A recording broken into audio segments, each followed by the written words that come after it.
the city of St. Louis, you're listening to the Don't Push Pause podcast with your hosts, Justin Johnson and Lindsay Reber.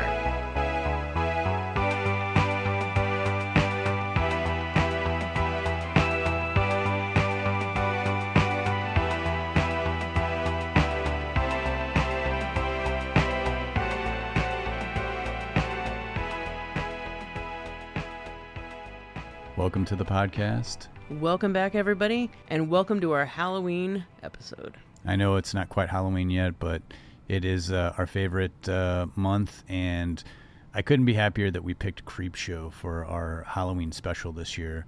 I know it's always a tough decision for us to figure out what is the perfect movie to talk about that feels like something that you'd want to watch on Halloween. I can't believe that we haven't done Creepshow yet. This is been such a blast rewatching this movie several times over the last couple weeks.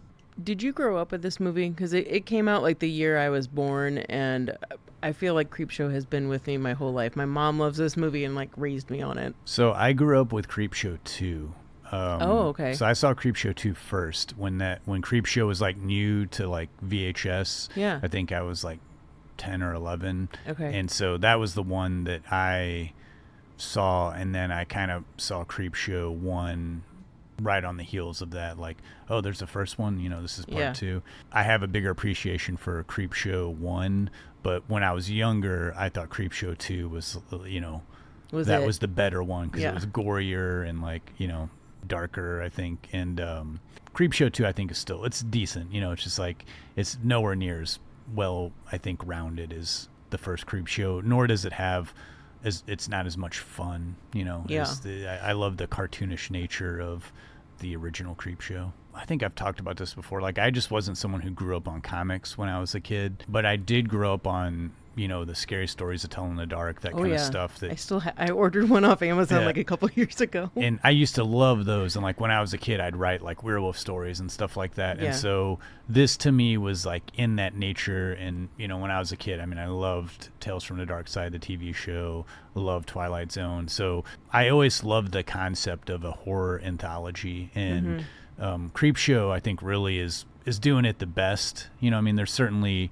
ones that can compare, but I think as far as getting the right feel and the right length of these stories, because sometimes you get the anthology and there's one that gets a little long in the tooth, and I think Creepshow, everything is just dialed in just right to where right when you could potentially start getting tired of a story, we're on to the next one. You're totally right about that.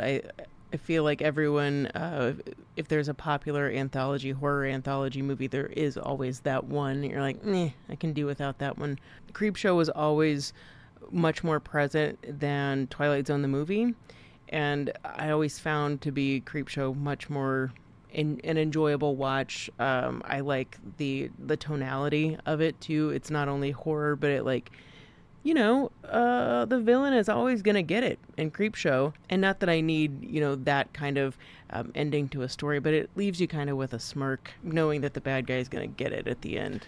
Yeah, I also love, too, with Creepshow that we have this setup with the comic book being the kid who's reading this horror comic called Creepshow, and that these stories come to life, the stories that are in the comic, something that he's not supposed to be reading, that his father definitely doesn't want him to read. He's this is trash, this is basically the worst thing kids can be reading.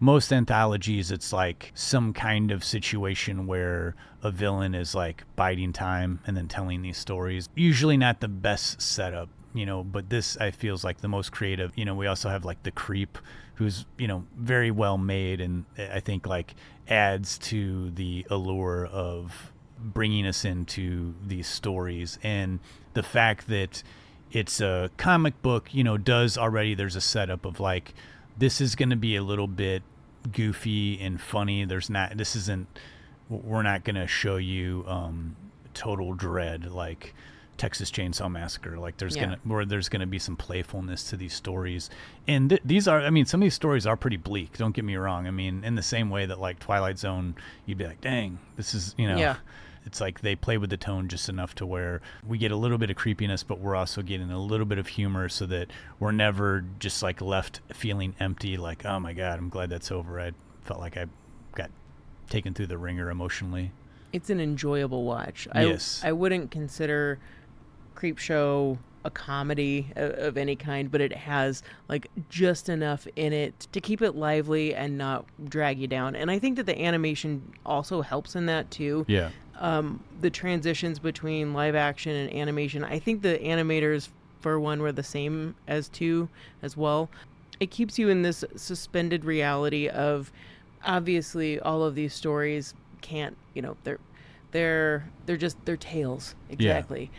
They're not actually something that's going to happen in reality, but it kind of teaches you along the way. Like, it's an enjoyable story that has a great horror aspect to it. And maybe it's because I grew up with this film. There's part of me that thinks it's family friendly kind of horror movie in a way, or at least older kids can watch with their family. I think if you're too young, you're only going to like get pieces and parts of it. But aside from, bad language, I don't really know why this wouldn't work as and Jordy blowing his head off. Okay. Well, he is covered in, he's covered in grass. It's true. He barely looks like a human. I'm always making the case that something's family friendly. Sure. And then I realize, oh, maybe this says something about my upbringing. I just feel like I have zero compass for what's family friendly anymore. I'm just like, what? Because I was watching, Friday the 13th when I was like 6 years old. So yeah, now that I think about this, I don't have children, and I grew up in a household where watching Fatal Attraction at 3 years old was fine. But you know what? Don't listen to me when it comes to family friendly horror. In general, the pleasantry of this movie, I'll kind of pivot to our picks of the week. In comparison, I'll talk about it more when we get to that section of the episode, but my pick of the week was Tales from the Hood, which is a horror anthology, which is not as pleasant of a watch as Creepshow in a sense that, they're going for more of a social, economical, and like violence issue, something that's truly was happening at the moment in the 90s. It's happening now, like police brutality, child abuse, and they go pretty hard with that movie. And I wouldn't call that movie a pleasant watch. I mean, there's parts of it where they lighten up a little bit, but it was a nice dichotomy to watch with Creepshow, because I feel like with Creepshow, there is this constant, let's add something in here that's so ridiculously goofy, or the way like a character says something that it's not taking you to like this like totally bleak end of the spectrum of emotions. And so I think that's what's like constant in the movie. Lindsay, I know you also did a horror anthology, and how would that compare to Creepshow? I'm so glad that you did Tales from the Hood. I love like Trilogy of Terror 1 and 2, two of my favorite horror anthologies. But there are certain movies that you realize you love them for specific reasons, but is somebody else going to love them for those same reasons? Not every movie is going to hit every person the same way. I went with the original Tales from the Crypt film from 1972. That wasn't a hard yes until I actually watched it and thought, man, for 1972, and knowing that this is where the legendary TV show came from, it was such an enjoyable watch. 70s movies can drag sometimes, but I think that these were 5 different stories in small vignettes.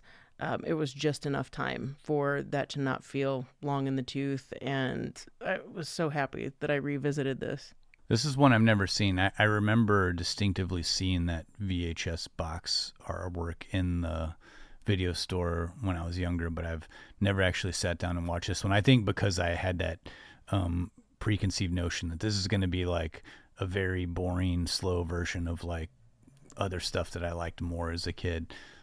It starts off a little bit like that, like in a catacomb, but the stories like don't take place in an English catacomb. I'm really happy that we both did these anthologies for our picks of the week, and I'm sure we'll talk about other anthologies as we move along through the episode. And of course, we'll round things out with our Murray moment after our picks of the week, but we're going to do things a little bit differently because this is an anthology and there's 5 separate stories going on in Creepshow. We're just going to do a short clip of each one and then we'll talk about each story as a segment, just to make things more linear and easier to follow. I mean, obviously we'll set things up and we'll talk about the making of a little bit, but it'll be nice to just kind of like talk a little bit about each segment, give it its time to shine. But before we kick into our discussion on Creepshow in general, Lindsay, can you set this up for us? What is this movie about? If I didn't know anything about Creepshow, in your own words, how would you describe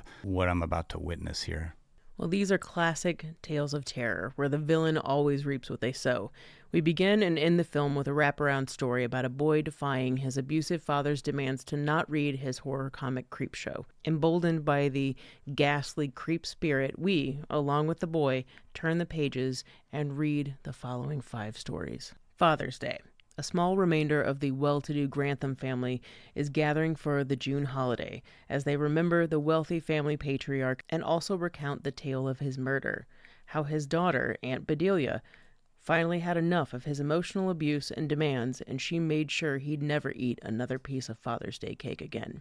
Though her father was a terrible, dishonest man, Aunt Bedelia is riddled with guilt and hate for her father still. As the family gathers and waits Bedelia's arrival, no one could have ever imagined that the domineering man that has brought them all together for Father's Day would have one more visit in store. Our second story is the lonesome death of Jordy Verrill. Oh, Jordy, perhaps you were the only centerpiece of this film for which we have sympathy. He might not be the brightest bulb in the room, but when a meteor crash lands on his farm, Jordy thinks that this could be his ticket to fame, fortune, but at the very least to pay off his bank loan. Too excited to think about his actions, Jordy douses this extremely hot space rock in water, thus cracking it open and exposing he and his farmland to the liquid oozing out from inside. He makes the epic mistake of touching the glowing goo and unknowingly affecting not only the course of his life, but the future of his farm, his town, and points beyond. Our third story is called Something to Tide You Over. Haven't people learned enough from the dangers of having an affair? In this tale, Richard has discovered that his wife, Becky, has been stepping out of their marriage with another man, Harry. Instead of confronting this secret head-on, Richard's ruthless, vicious nature cannot overcome being so wronged, even though he admits to not having much affection for Becky, looking at her as more like property. His plan? To bury both Becky and Harry up to their necks in sand, then letting the ocean tide roll in to slowly drown them both. Oh, and to make the punishment even worse, he has TVs at both locations so the lovers can watch each other take their last breaths. What a romantic, that Richard. But if you thought Richard has heard the last from Harry and Becky, well then you're dead wrong. Our fourth story, The Crate, possibly the bloodiest in the bunch, and this story is that of a mysterious, very large, very old crate that's discovered beneath the stairwell of a university campus. The adjacent story that will intersect with the contents of said crate is about Henry, the emasculated husband of the emotionally abusive and drunken Billy. Henry's come to accept his sidecar role in their marriage, though he fantasizes about breaking free from his horrid wife. And when Henry's professor friend runs to him with an emergency, traumatized, hysterical, and rambling on about this found crate and a murderous monster living inside of it, Henry is more than willing to help his friend dispose of that crate, but not before he tries to get rid of his own problem, Billy. Our fifth and final story. This is our finale that will surely make your skin crawl. Upson Pratt is a cruel, soulless shell of a business tycoon who has one hiccup in his ironclad jerk facade. He's paralyzed by the thought of germs. He lives in a completely sealed penthouse where he facilitates corporate takeovers and truly cares only about himself. Every other human is beneath him, regardless of their lives or struggles. As he controls his subordinates from his ivory tower of superiority, Pratt quickly begins to realize that he has a massive cockroach problem that's beginning to become more severe by the minute. Perhaps karma has finally caught up to Pratt because the unhygienic swarm of roaches that is about to befall Pratt is unlike anything anyone has ever experienced. Thank you for that wrap up. There's a lot going on in this movie, so appreciate you going through each one of those segments because we're going to go through each one of those segments very soon.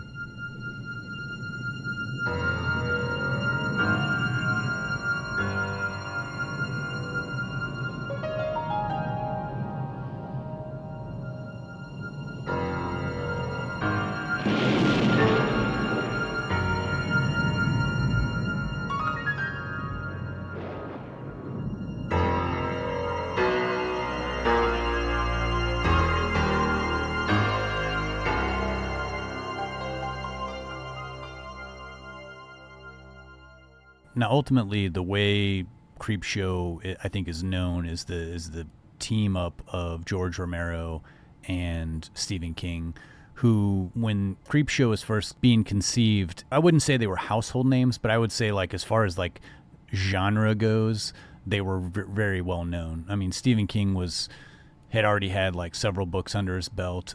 George Romero had already made Night of the Living Dead, of course, Dawn of the Dead, which was a pretty substantial hit. We did do an episode on Dawn of the Dead, so if you'd like to check that out, we talk a lot about Romero and how he got his start and his influence on the zombie genre.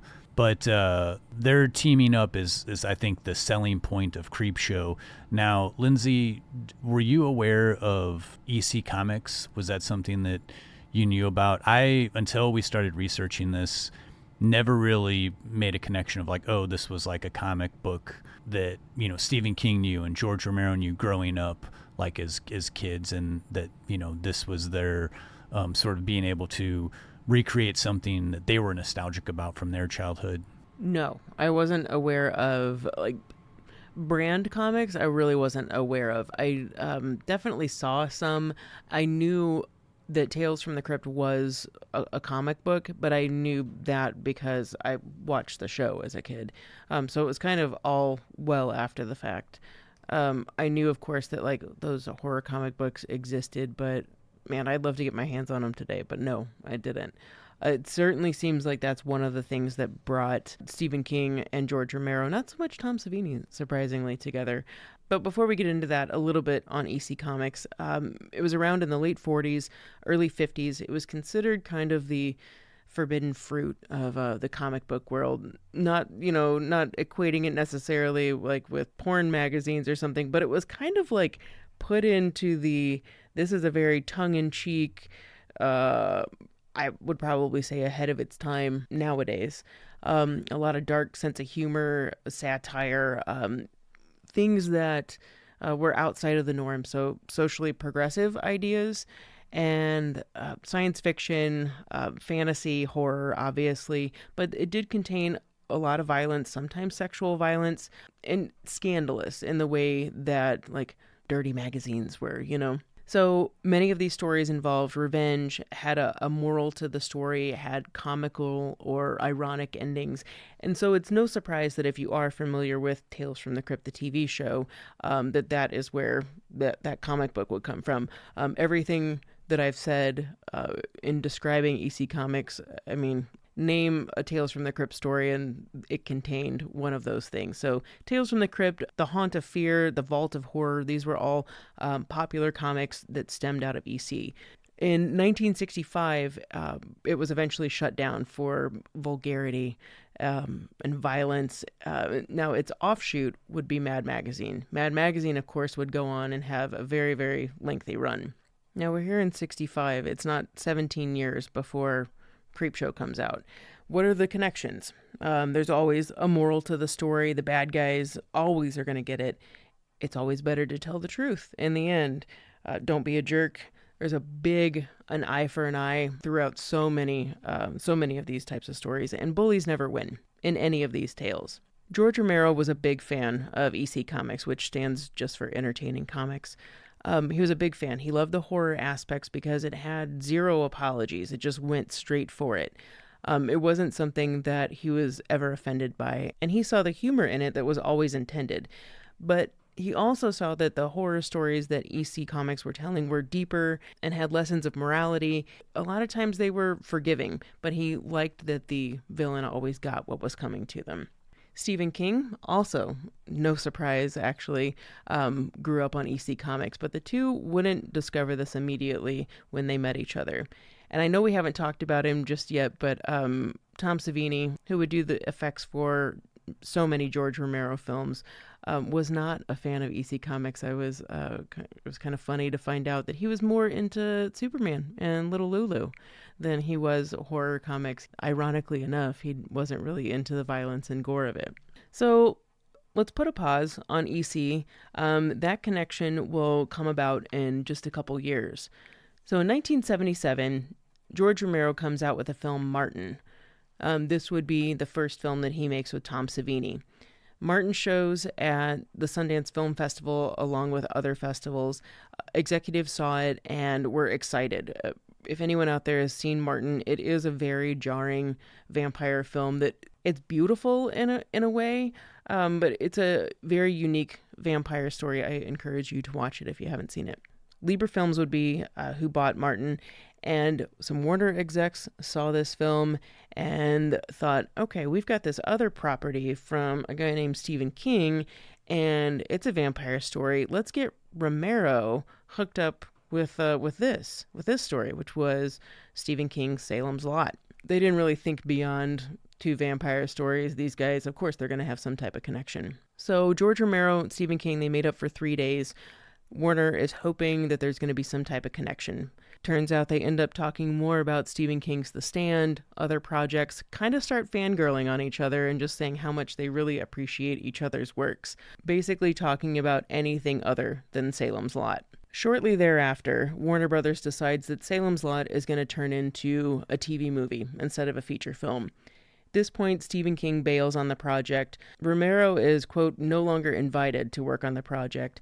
But despite this, Salem's Lot did turn into a TV movie. I've talked about it for my pick of the week. I really do enjoy it as a TV movie. But despite this, King and Romero do stay in touch. With Martin being released in 1978, Romero would follow that up with Dawn of the Dead. And he and his partner, Richard Rubenstein, they co-founded Laurel Entertainment Production Company. They did this kind of in the mid-'70s to pursue their own projects and make sure that they could have creative control of the stories that they were putting out. When talking about George Romero, there are going to be names that come up over and over again, like Richard Rubenstein, who was a producer for Dawn of the Dead, Martin later on Night Riders, and would continue to work with George Romero. Tom Savini is always going to come up, and director of photography Michael Gornick. Michael Gornick, it was like 79, I think, gets a call from Stephen King. And he says he loved Dawn of the Dead, and he'd really love to talk to George Romero. Now, Gornick, he gets the phone call and he's like, am I really talking to Stephen King? But whatever. George isn't here right now. I'll take a message and he'll give you a call back. So when Romero does get back in, he gets the message and goes to Gornick and is like, Stephen King called me? And he's like, I don't know. Maybe it is. Give him a call. And sure enough, like the area code was Bangor, Maine. It was Stephen King. So this is how Romero and King reconnect. Allegedly, as the story goes, Stephen King, after getting off the phone with him, walks into his living room and says to his wife, I just got a fucking call from George Romero. Like, stoked about it. It's so cute to think about Stephen King and George Romero like being excited to work with each other. And that is kind of how you make magic, when you have two creative brains coming together. In the summer of 1979, Richard Rubenstein, Stephen King, and George Romero all get together for this get-to-know-each-other session. They focused on talking about The Stand and came out with 2 ideas. Okay, these are stories that we love. This is what we love about these stories. And who would give us the money to put out a Stephen King, George Romero story, because we've never worked together? Why would a company bank on us? And it's in this conversation that Romero tells King that he's always wanted to make a horror anthology film and focus on kind of like the origins of horror. Not necessarily making a genre film, but drawing on the essence of how he got into horror and why he loves it. And it was here where Stephen King and George Romero realized that they both grew up on EC Comics and thought, well, this is a beautiful place to start. This is where Creepshow began to germinate. Them bonding over EC Comics is really interesting to me. And, you know, with our podcast, like, there's so much nostalgia built in here, like all these, you know, even Creepshow. I mean, so many people are nostalgic for Creepshow. We don't know what EC Comics is, but we know Creepshow. I just love this sort of segue of generations of, you know, nostalgia builds nostalgia builds nostalgia and like creativity. And just keeps rolling on, influenced by this, influenced by that. King was really excited about the thought of kind of branching off of EC Comics and tells producer Richard Rubenstein that he can have a script ready in 60 days. And right at day 60, King delivers a script. Romero was pretty relieved that he didn't have to write it, one, because he totally trusted Stephen King as a writer, and he really didn't have to question what types of stories that Stephen King was going to include. It made him way more relaxed while they were shooting the film. there would be two stories, and we'll get into those. There would be two kind of pre-existing stories that Stephen King adapted for the film, but 4 stories that were created just for the film. Richard Rubinstein thought, we're going to put this movie out one way or another, whether we have to do it. If a major studio doesn't buy it, we're going to put this out. They had the distributor for Dawn of the Dead in their back pocket, and like Justin said earlier, Dawn was a pretty big hit, so this movie was going to come out no matter what, whether they had to go through a small distribution company or not. They were going to get it released, and luckily they really didn't have to go that route. Warner Brothers did pick it up. This Romero Stephen King collaboration, it couldn't have been, I think, more perfect. If you've ever seen any interviews with either of these guys, they're so similar. They're no-nonsense guys, very intelligent, very low-key. It's like T-shirt and jeans, tennis shoes kind of guys that aren't slick. And I think that aesthetic is what Creepshow needed. It had a very modest budget of $8 million.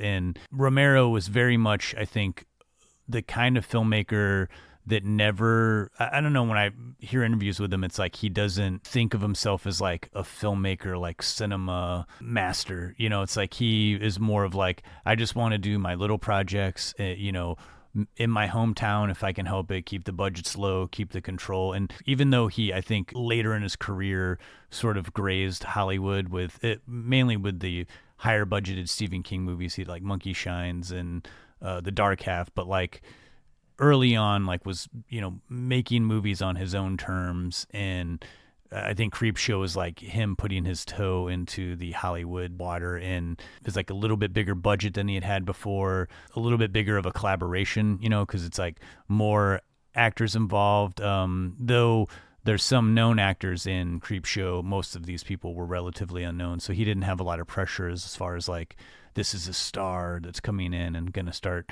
telling you what to do. I mean, if anything, Stephen King had probably the bigger name, but again, their collaboration was like very much mutual appreciation and respect. So from what I could gather as far as like the behind the scenes of this is like Stephen King was like present, but like not up in Romero's face. Like, here, you should do this, you should do that. He was like, I'm here as a creative consultant. The stories are written for you, the script's written for you. You do what you do best, and I'm going to hang back and have some fun. And the way that George Romero and special effects artist Tom Savini talked about this time, and I would say this goes for Stephen King too, was that this was a time before they got absorbed into like the Hollywood machine. Even though they had a bigger budget, Romero kept this the same crew from films that he'd done before. Like Justin said, they were in and around Pittsburgh, where he's from. It was a very hometown feel, and Creepshow was even a Laurel production. This was his film, even though Warner Brothers put it out. I think grassroots might be not exactly it, but I think that's where their mindset was kind of coming from. They were operating from a low budget production value because that's what they knew, but they had a higher production budget. So with that, they could do a hell of a lot more.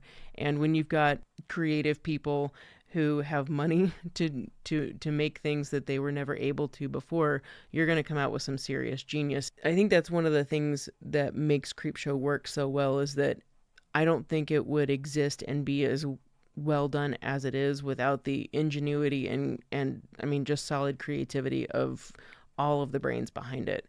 And learning too that Stephen King being on set the whole time, that he wasn't trying to control anything. He wanted to learn from Romero and watch how like a production rolled, because I think he was interested in directing, which he would do. And this was still at a time where just about every Stephen King film adaptation at that point had been pretty solidly made. Mm-hmm. It seemed like he was like a very good-spirited person who was like, hey, Brian De Palma did one of my movies, Carrie, and like came out pretty well. If anything, I think like if you're into Stephen King and you're into his writing, you love his short stories. I mean, getting an anthology of all Stephen King shorts, what a treat that must have been for Romero to sit down and say, hey, let's like creatively bring these to life.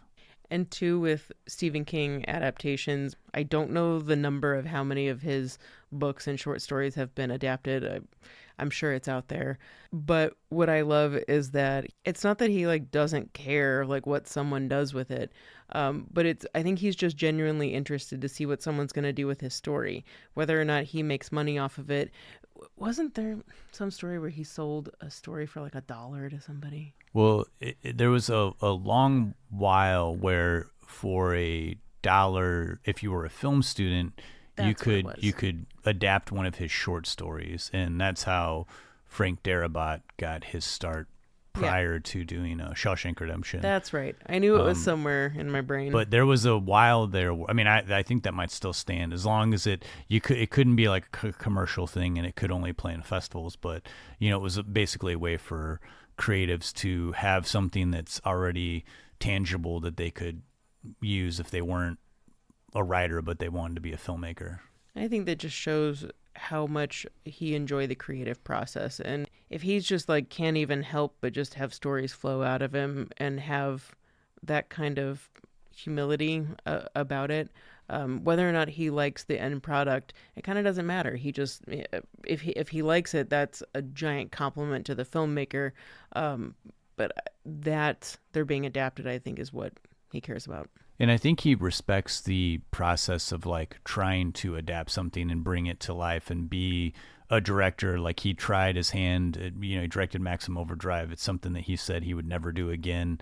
And he realized, he said it was just, the challenge was too big. He could write all day long, but directing was just too difficult. And so I think, he's always had an appreciation for the director. And then after that, an even higher appreciation of like, being able to take this material and then get out there and get actors together and, just kind of cross your fingers and hope at the end of the day you get your shots and that all of this is going to cut together in some sort of like logical sense, and then that only being half the battle of like then getting it into theaters and then having people show up and then will they even enjoy it or like it. So I've definitely been critical of a lot of movies, but then sometimes I stop and think how hard it is to get a movie made. And I always go back to Joe Dante, one of my favorite filmmakers, who once was asked, Joe, what movies do you think are underrated? And he said all of them.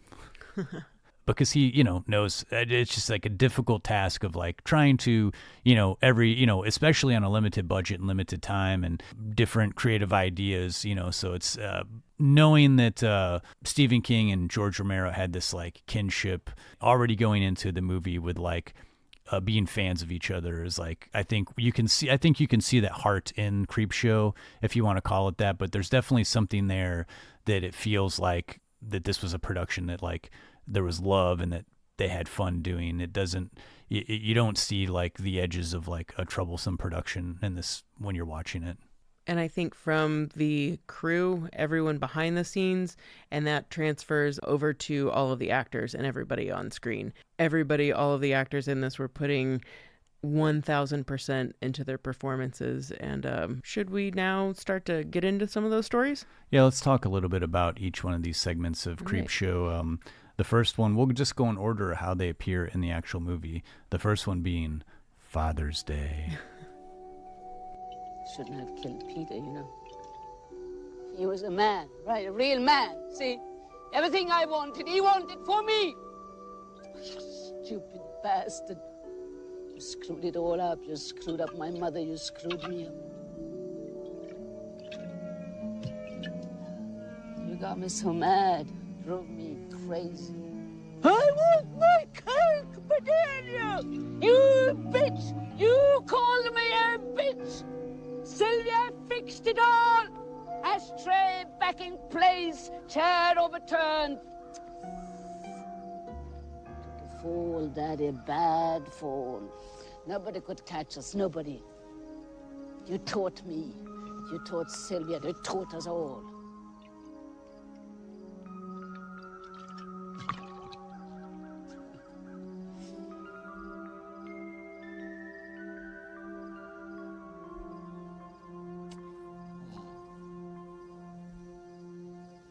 Peaceful head. No! No! No!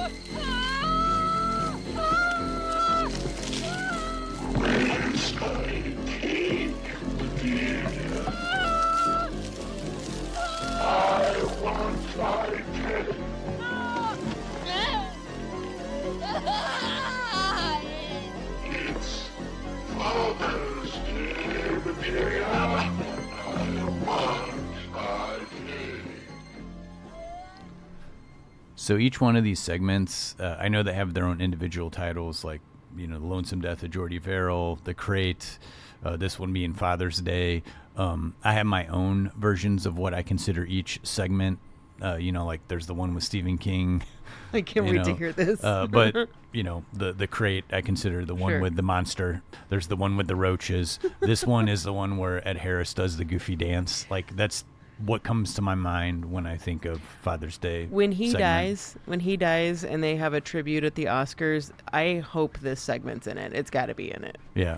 I think that's a lot of the charm, too, of these old horror movies from the 80s is you'll catch these actors at the beginning of their career. I mean, Ed Harris, a solid Academy Award nominated actor, probably playing the most like goofy character I've ever seen him play. I mean, he usually plays these like sort of stoic or menacing or intimidating characters, and it's funny to see him here as like just sort of the goofy boyfriend that is like a little tipsy. I just thought of him in Love Lies Bleeding, and then to think of him in Creepshows are pretty good. That is funny. It's like a good bookend for genre. Yeah.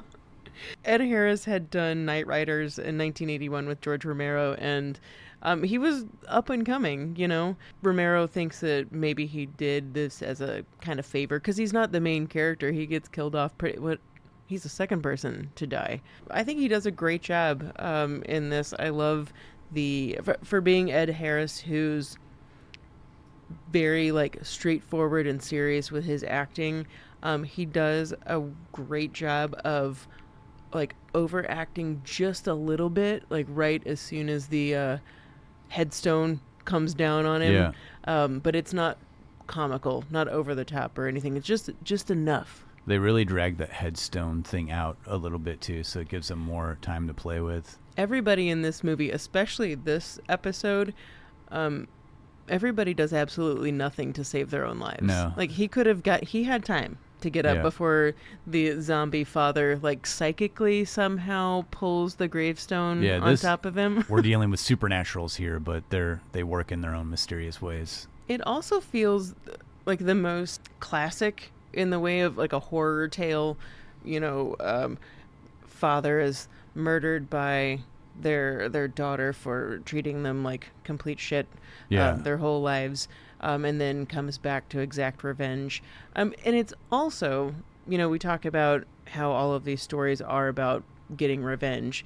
This one is the one I do have a problem with because he was a jerk. Yeah. And he was like not a good businessman. He was very dishonest. I mean, this is implied in the short time that we have with the exposition of the story. But he is getting revenge for being murdered. I guess no matter how terrible of a person you are, you don't deserve to get murdered.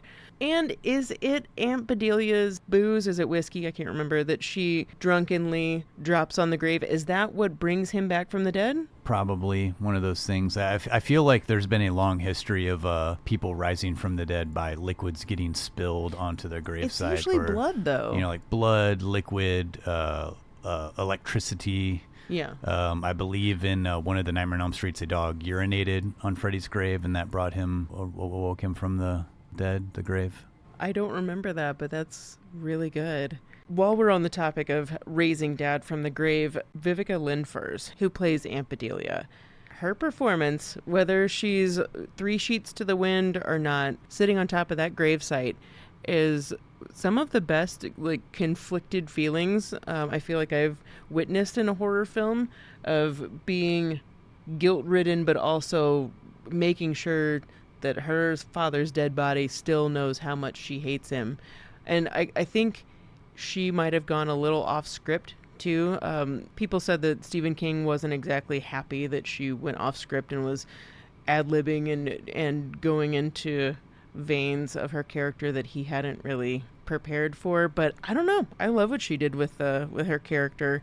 Do you feel like there was a better segment to open Creepshow than this one? But I guess it sets up the whole like something coming back from the dead, because that is a reoccurring something coming back to haunt somebody. I don't think that this would have been better placed later in the movie. All right. Either not at all or opening. Even second, because it's a good introduction. You've got Aunt Bedelia, who's driving in and arriving at this party. So we're driving in and arriving at this movie, and everybody dies. Yeah, and it is a busy one. It's like the most busy of all the Yeah. of all the segments. Yeah. So I guess it's a pretty perfect opener. I think it's a good introduction. It's also incredibly over the top. It ends with a decapitated head covered in icing. The head of Carrie Nye, who had a great time having her head decorated in icing. It's a pretty memorable ending, even though it is... I mean, it just gets wilder as it progresses. And I do like that image of the head on the cake, because then we get the, it goes from live action to like an illustrated comic book image. So then we've set up that we're going to go back and forth from, like, when you get the final shocker moment, that you're going to see it as a comic book cartoon, and then, all right, we're going to the next story. And I think this one, of all of them, has a really solid, like, beginning, middle, and end. Like, it feels like very fleshed out. And very short story in that way, like a complete. And since you brought it up, this is a good time to talk about every finale of each one of these stories ends with that comic book ending. It ends with, and also remember, this is 1982. Everything, all of the lighting effects, everything is done practically and with the optical effects that they had at the time. Nothing is CGI. I think in later editions, the color is enhanced. It has to pop. It has to feel vibrant. These scenes have to feel alive, and everything that we're seeing behind these actors, whether it's red or blue with these black lightning bolts, like very comic booky, all of that is, pieces of material like gauze or silk with red light that's reflected off of it, these scrims or gels that are put over lights. It's all being done practically, and it's very obvious in these like one-shot things where that's the background and you have the actor like center stage staring right at the camera, like screaming or whatever they're doing. But even with Ed Harris, when he's walking out to the dad's grave, everything is so beautifully lit blue, and none of that is fake. None of that is added in later. That was shot at night, and that lighting is exactly how it was done. And all of the introduction and endings to these end with a film still that goes into an animation, goes into the comic book, a little bit of that, and then transitions into the next story by way of taking an actual film still, which meant that before any of the animation could happen, the film had to be completed in order for them to work from these actual cell animations. Well, speaking of the other stories, how about we move on to the Lonesome Death of Jordy Verrill. What a title. I wonder how much they'd pay for it up to college. I wonder how much they'd pay for it up to college.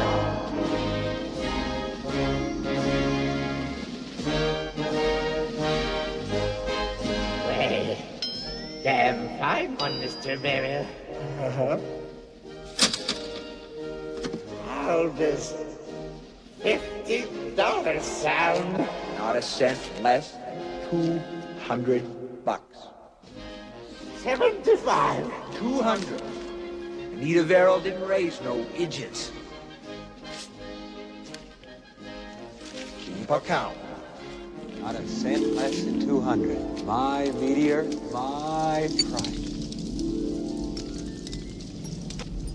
Pay off that bank loan. That's the ticket. Got to cool some bitch off. Yeah.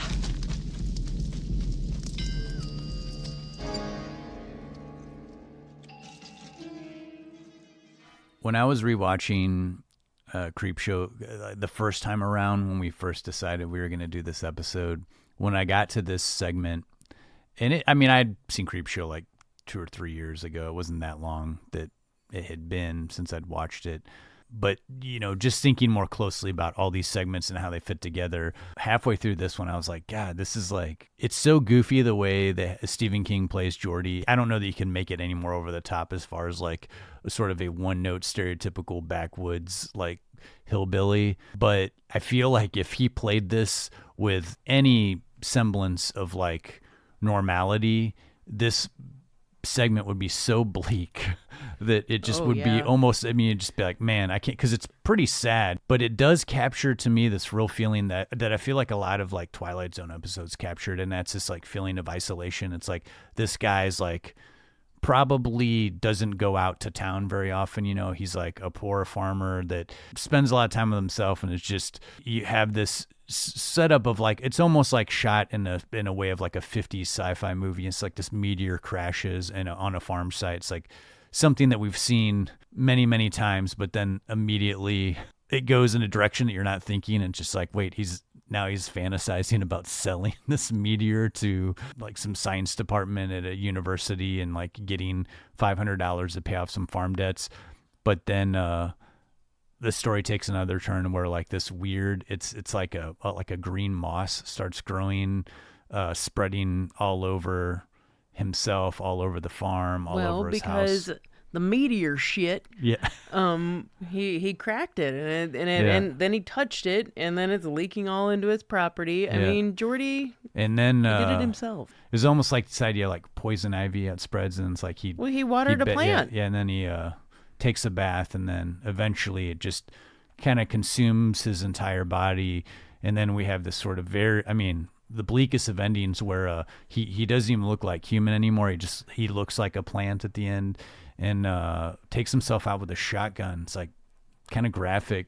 It is. You know, way to go. It's like you feel bad for him. And this is the only one of all of the segments where I kind of feel bad for somebody, because all the other ones, they kind of set people up and they're real villainous. You know, it's like the crate we've got, you know, hit Adrienne Barbeau's character is just vicious. I mean, she's so that, you know, they demonize her so much, but Jordy's just, you know, he's just a goofy old guy that's living on his farm, and he just wants to make a quick buck. He's not hurting anybody, you know what I mean?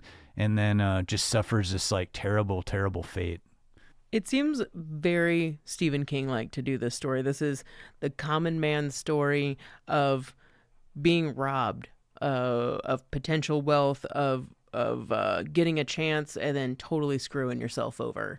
This was a story that King had written before. It was a short story. It first appeared in Cavalier magazine in 1976, and he first envisioned this story as the first chapter of a larger book.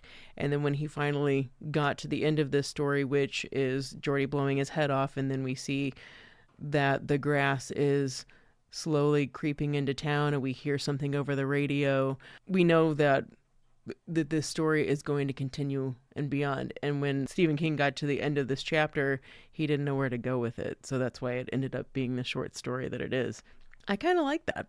And to do this role, I can't think of somebody better, even though Stephen King is not an actor. Romero wanted him to be, I think he said, he told King to play it like the Roadrunner. So completely over the top, like you were just a cartoon, basically. And Stephen King's gotten some criticism for this role, but I don't know. I think the way that he is so consistent throughout the whole thing, even when it is bleak, he's still got the same look on his face. I don't know. It's working for me, his entire performance in this. I wanted to say something real quick that, one, I love the set for this piece. I mean, very green, and every time that we get a new shot of the house or the exterior of the house was actually constructed just for this and then torn down afterwards.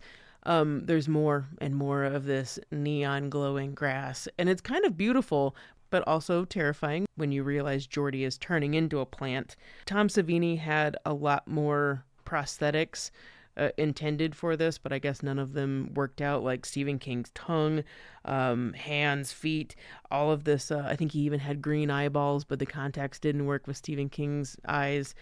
He had a lot of ideas that just didn't pan out for this. But one thing that did work out was the suit, which was not Stephen King blowing his head off. And that was Tom Savini's 17-year-old special effects assistant, Daryl Ferrucci, who's considerably shorter than Stephen King.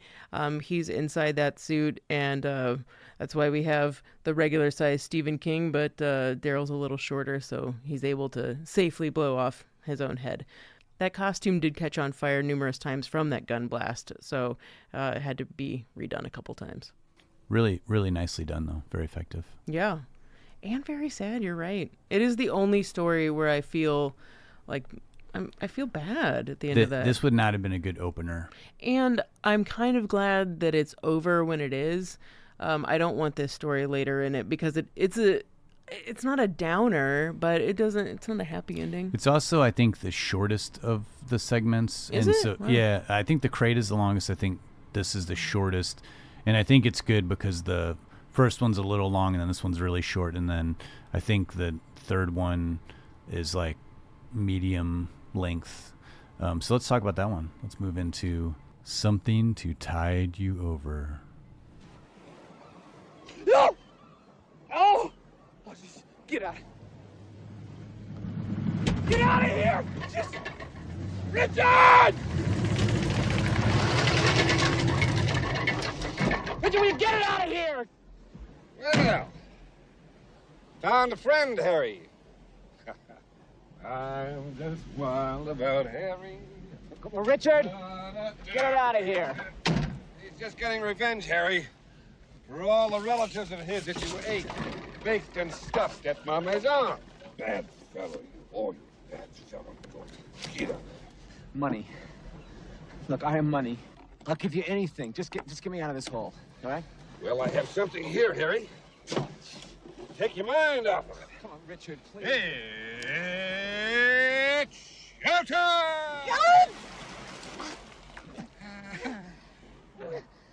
Becky? That great video? I love this stuff. Now, just look at the quality of that picture, Harry. Somebody! Becky? No! Becky! Can't hear you. I'm sorry. She lost a coin toss. I had to bury her further down the beach. Couldn't even leave her a monitor. Would have shorted out by now. No, that's a trick. You son of a bitch! That's some kind of special effects trick in there. If you just take a look at the VCR back there. Oh, I'm sorry. You can't turn your head. Let me assure you, Harry, the VCR is not on play. It's on record. I'm going to save this stuff. Two of you are part of my home movies. You're insane. Oh, don't be lying now, huh? Not long at all. Oh, my God. You are insane. As far as the segments go, I think this one, retrospectively, is the most star-studded. We've got Leslie Nielsen opposite Ted Danson. Leslie Nielsen, it's always wild seeing him in this role to me because at least when I grew up, I've known Leslie Nielsen mainly as a comedic actor, Naked Gun, Airplane, all of the spoofs that he did post Naked Gun. He did sci-fi movies back in the 50s and 60s and a lot of genre stuff. But seeing him here playing a pretty chilling character, he's taking revenge, but he's like almost enjoying it a little bit too much. I mean, he's like savoring the moment, which makes I think is like the whole point of what makes this segment creepy to me is that his cold-bloodedness with it all, and then the desperation in which the victims that he's taking it out on. And also, too, I think this segment each one of these plays on certain fears we have, like whether it be roaches or confinement. This one, the fear of drowning. The aspect of Leslie Nielsen's character that makes this such a sick performance is his laughter and his ability to do so many evil things with such a smile on his face. Like he's constantly has the upper hand and he feels so superior. It's very obvious how much he thinks of himself. And then after he's almost completed his master plan and he retires to his awesome, beautiful beach house, we see that he's got all of these like videotapes where that this videotape's going to go in that cabinet too, which makes me think, has he done this before? Is this how he exacts revenge on people? There is one moment that I do wonder if he has a moment of guilt when he's watching Ted Danson slowly drown, and that when the water finally does cover up Ted Danson buried in the sand, he shuts it off. He doesn't keep watching it. So is there some part of him that does feel bad? I doubt it. It does make me wonder a little bit about his character. Leslie Nielsen, yeah, like you, Justin, I grew up with this guy being like one of the best comedians. It's not originally how his career started. He was always supposed to be like more of a hunk the charmer, but he was inclined to go more towards comedy. Ted Danson, on the other hand, was still an up-and-coming actor. The first movie I ever saw him in was Body Heat in 1981, so I think that was his movie right before Creepshow, and he was about ready to start Cheers. So Ted Danson, just like Ed Harris, was about ready to blow up in his career. He had a little bit of trouble understanding the tone of this story at first, but from what I can surmise, had a blast filming it.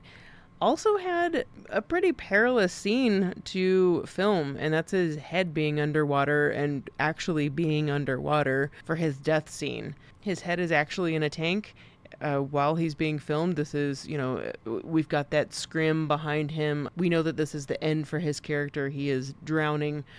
I mean, is this the end of the story? Oh no, it's not. He's coming back. But I don't feel like that this scene would be filmed in the same way nowadays, because it seems pretty dangerous to the actor.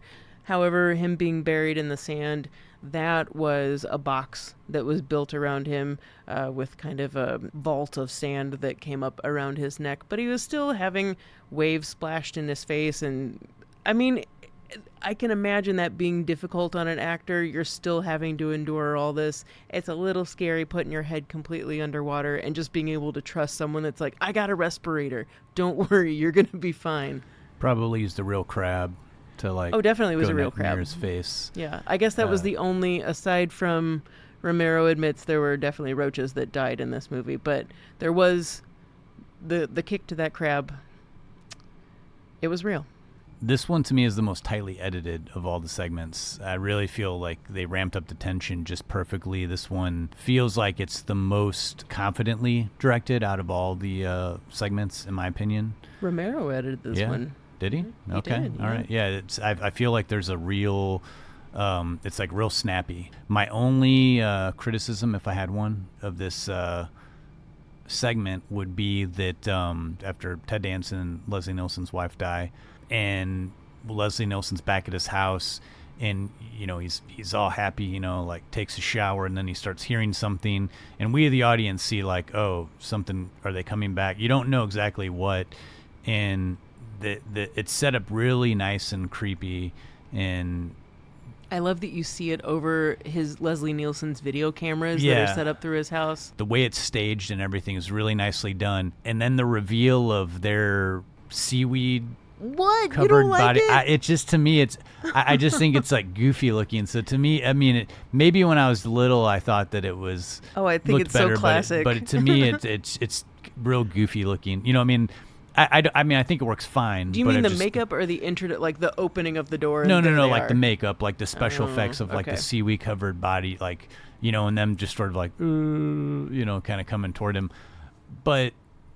So you don't think that the toilet paper latex combo that Tom Savini used worked for this? No shade on Tom Savini. He's an incredible special effects artist. But I feel like, to me, as tightly and well made as this segment is, the final shot is the least satisfying to me. As and again, I'm breaking these down segment to segment. So I'm just this is how it's feeling going through Creepshow these last few go-arounds.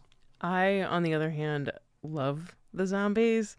I mean, I think that the gunshots that both Galen Ross and Ted Danson take to the face are perfectly done, with bladders right underneath that toilet paper latex veneer that they have on. I mean, it looks very Dawn of the Dead to me, except they're coming out of the water.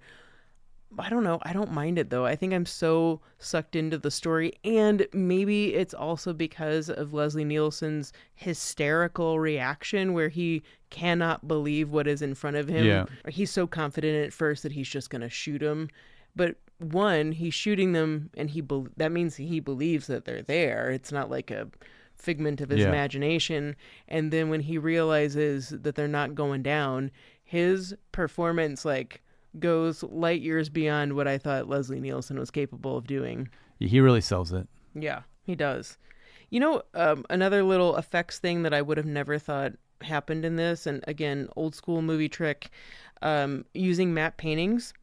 The beach scene with the house that we see when we're on the beach with Ted Danson and Leslie Nielsen, totally fake painting. Yeah. Beautiful.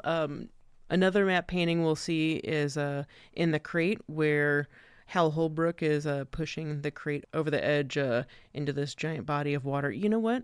I'm bringing up the crate. I think it's time we talk about, I don't know, is it the favorite of this movie?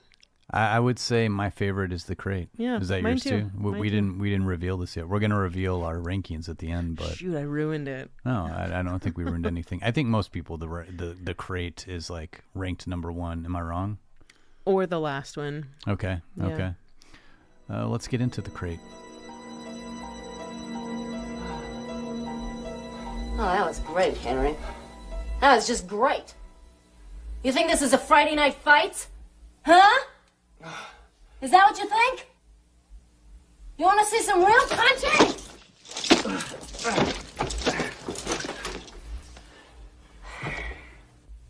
Same old Henry, afraid of your own shadow.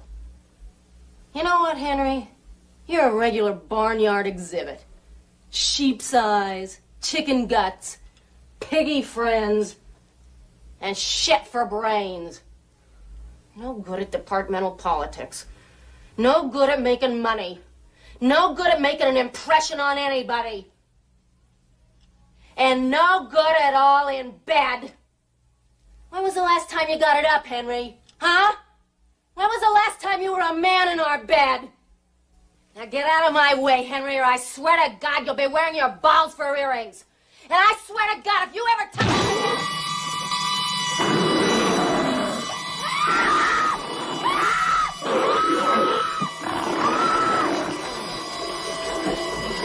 Oh, just tell it. Call you Billy.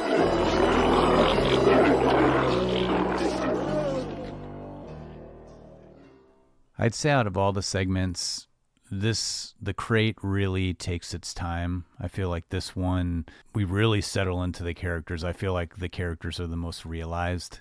We're given so much of the Hal Holbrook character of like how much abuse that he's taking from his wife, but also how he wants her out of his marriage. He's not going to divorce her. It's like death to her is the only way out. But he can't do it himself. He sees this opportunity where there's this monster that lives in this crate. I mean, this one also too has like a real stretch of like, you don't want to stop and think about this one too hard after it's over. How long has Fluffy been in there? Yeah, you almost feel bad for this. It's like Fluffy, it's like he's been living in this crate. But once it's, found out that this monster inside this crate will come out and kill people at this university that Hal Holbrook works at, he gets the idea of like, hey, what if I lure my wife, come up with this cockamamie story to get her all the way over to the university to investigate this crate in hopes that this monster will take her out of his life so that he doesn't have to put up with her abuse any longer. I mean, she is drunk all the time. She's drunk all the time. And I mean, it really, if there's a character that's going to get under your skin more, Adrienne Barbeau's, I'm talking like just pushing his buttons, just nonstop needling. I mean, it's so red hot, over the top, like you feel terrible for this guy, and he's just such a meek character, and she's just constantly dominating him, and it's not just one thing she's picking at. It's like every facet that she can pick on him, that she's going for it. Again, it's another one of these stories where someone is exacting revenge. You don't necessarily feel terrible for the person that's getting killed because they're a terrible person. And this one, I think, has like the nice slow build. It doesn't feel stretched out to me. I just feel like this segment feels very lived in. Like I almost feel like this is the only segment to me personally that could have been like its own feature. Yeah. Like I feel like you could have really stretched this one out and made it like, an 80-minute movie, and like really dug into their relationship and how they got there and whatever, and maybe get more details of like where this monster came from, because it's kind of unexplained. This crate just sort of has been there, and this monster's just been living in it. And this last watch I did, when he disposes of the crate, it's like I feel kind of bad for the monster. It's like it's dumped into the water, but I don't know, like maybe the monster's happy in the crate. It's really hard to say. Oh, he gets out of that crate. It's really hard to say. You think Fluffy is getting out of that crate? Yeah. Since you brought up that moment of Fluffy's crate going into the quarry, quick deleted scene though. Okay, it's no secret. Adrienne's Billy character, Fluffy's gonna murder her. So a deleted scene is Adrienne's face comes out of the crate, which I kind of wish would have happened a little bit. It's a little sick, but I kind of would have liked to have seen that, because we hate Billy so much. And Adrienne, who was no stranger to the horror genre, I mean, she was married to John Carpenter at the time, couldn't be further from the character that she was playing, and was kind of a little worried about playing someone who is so dreadful and awful. Romero actually came to her to ask her to be in the film. Maybe it's easier when you're playing someone that is so opposite of who you are to be so wretched, but to keep up the believability of being someone so terrible is pretty impressive. Like, just very pro. And not to be outdone, Hal Holbrook is subtle in his performance of just watching this completely emasculated man who's constantly embarrassed. It's not like Billy's doing this in private, cutting him down. She's doing it at parties. She does not care. She'd be doing it even if she weren't drunk. And the subtleties in his face, and even moments where he's trying to be nice to her, she always turns back around. There's one moment where they have you think that they have a nice moment together, and then she turns around and says something terrible, and you see like the color fade from his face. Hal Holbrook does an awesome job at this role. And also something that you wouldn't normally think of an actor that's so professional and been around for so long, that he would do a movie like this, kind of like Leslie Nielsen. Yeah, and Hal Holbrook is definitely, you think of him more as like a real like theater actor, and then like more sophisticated movies. Him and Adrienne Barbeau really sell the toxicness of this relationship to, he's going to feed Billy to the crate monster. Learning about this segment, sometimes you think that editing just comes naturally. It's either how it's filmed or it was storyboarded out. Romero, number one, was not known for making storyboards. And in the build up to the eventual climax, like right before Billy meets Henry at the university where he's going to lure her to her death, and he's also cleaning up a completely disgusting crime scene, like hurriedly cleaning up, mopping up all of this blood. You see that she is reading the letter that he's left her to lure her there, and that's being intercut with him mopping up all of this blood. And her reaction is like, "Oh, you idiot. I can't believe you went over there to help him. Okay, I gotta come clean up your mess for you." And this is being intercut with him cleaning up the blood. You know what the plan is.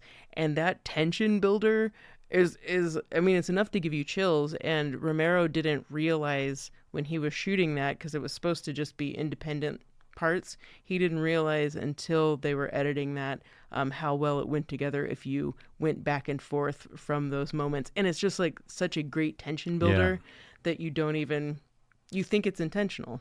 We should probably talk about Fluffy for a second before we exit out of this. So Fluffy was kind of, I think the idea was like a little Tasmanian devil, but came out of numerous people coming up with sketches that all went to Romero. And it was Tom Savini's sketch that eventually won out. Reminds me so much of the, is it like the snow monster in the beginning of Empire Strikes Back? Yeah, I can see that. I hadn't thought of that before, but yeah. Sort of like a grislier, creepier looking version of that. He's like a wolf and an ape put together.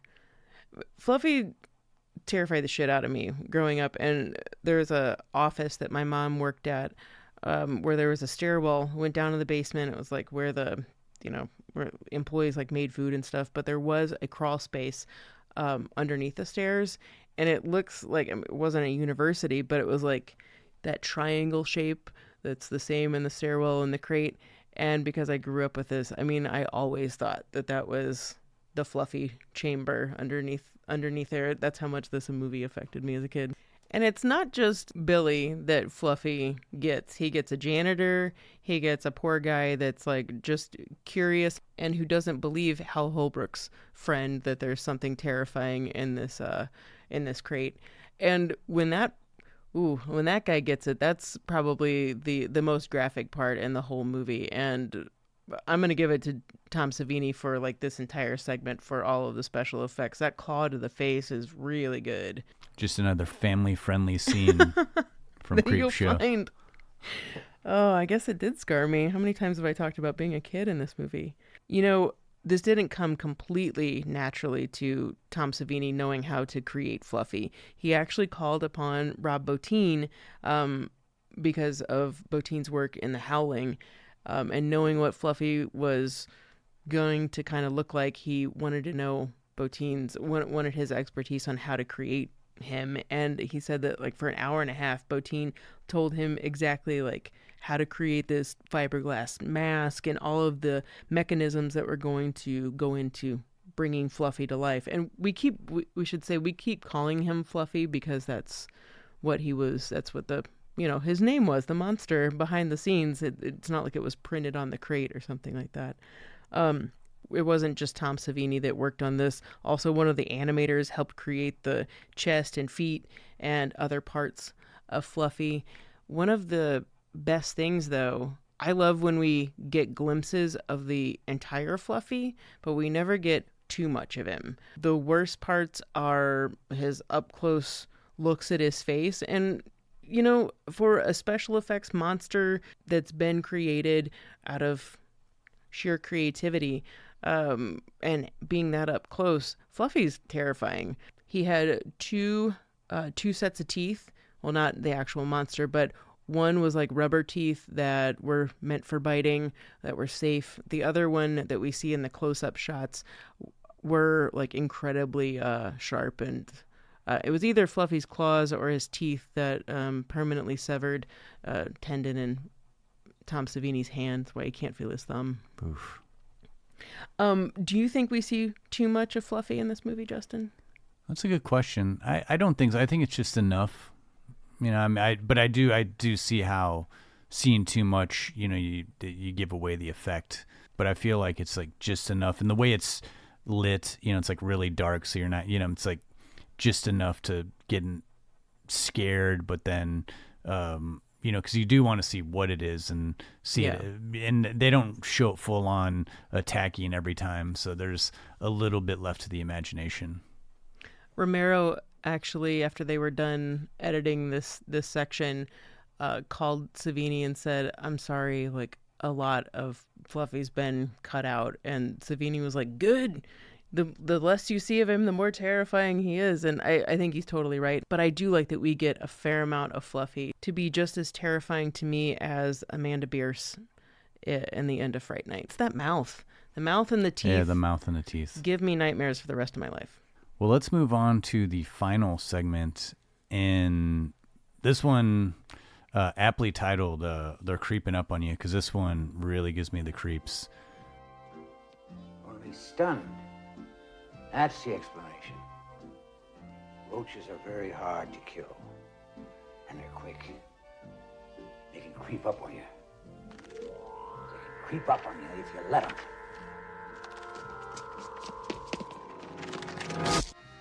See, Mrs. Katzenmeyer, I grew up in Hell's Kitchen. Bugs everywhere. I know what to do with a bug when I see it. Spray it. Squash it. Kill it.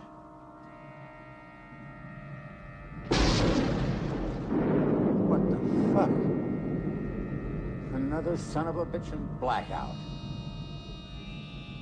If it is my power company, this would never happen.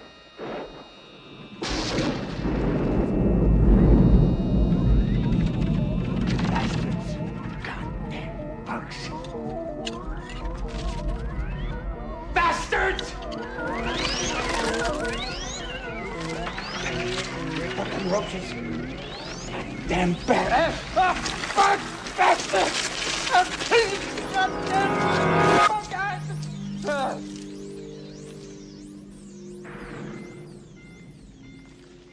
This one freaked me out the most as a kid.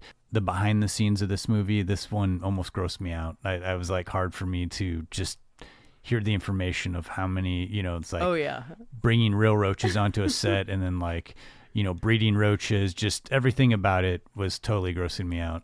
I mean, okay, let's talk about those roaches real quick. So Romero said in order to get as many roaches that he wanted, he looked into actually buying them. And it was 50 cents a roach. And he estimated, okay, that's going to be $250,000. I got to find some other way around. So he hired 2 entomologists, and they traveled over to Trinidad and went into, I mean, I guess when you're an entomologist, like you know where to find hordes and hordes of roaches. And they went to this cave where roaches love bat guano, bat shit, and that's what they survived on. So the plan was to dig a hole and lay on the floor of the cave, shut the lights off, wait, then turn the lights back on, and that hole would fill up so quickly, and they would just start quickly putting all of these roaches into a bag, into multiple bags. I'm just going to tell you, no matter how much money that you could pay me, no matter how much, sending me on a mission like that I couldn't do it.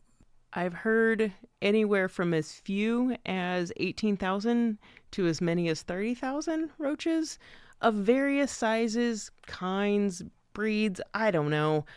But these guys captured all of these roaches in Trinidad, flew them back, right? So you're taking foreign roaches, bringing them back to the United States. Who knows what this means as far as like... This is like the kind of shit that you could only do in like the late 70s, early 80s. Just right? like flying roaches back into like another country. Romero said that he saw photos of these guys that were, I mean, I don't think he was exaggerating, but that were like waist deep in roaches. Like, how can you wade through that? I don't get it. The entomologist even said that when they would lay on the ground of the cave, and when the lights were off, they could feel themselves slightly moving because there would be that many roaches underneath them. I'm not trying to gross everybody out, but just know what was gone through in order to make this look real. The roaches are the big reveal for this segment. I mean, this has the best ender of all the segments for me, but then you combine it with how freaking weird this segment is. I mean, it just, this guy's in like some penthouse. He's like a germaphobe billionaire who just despises everything. He like puts Ebenezer Scrooge to shame. Yeah. And I think this one also too, out of all the stories, has, I would say, the most like coded moral tale of like, he views everybody as like bugs. He will dispose of someone like he would a bug, and then the tables get turned on him, and they literally tear him apart at the end of the episode. It's so good. I don't know whose decision it was, if it was Romero's or King's decision. The exchange that he has with the it's like the doorman or the guy that David Early, who's playing the guy who's like, I don't know, Mr. Pratt. Yeah, it's like, I mean, and I know that he's egging him on in sort of a subtle way, like in a passive aggressive way, but just the way they do it and how they have his like face, like almost like a fisheye lens with, he's like, you just see his mouth moving, and it's magnified. It's just so bizarre.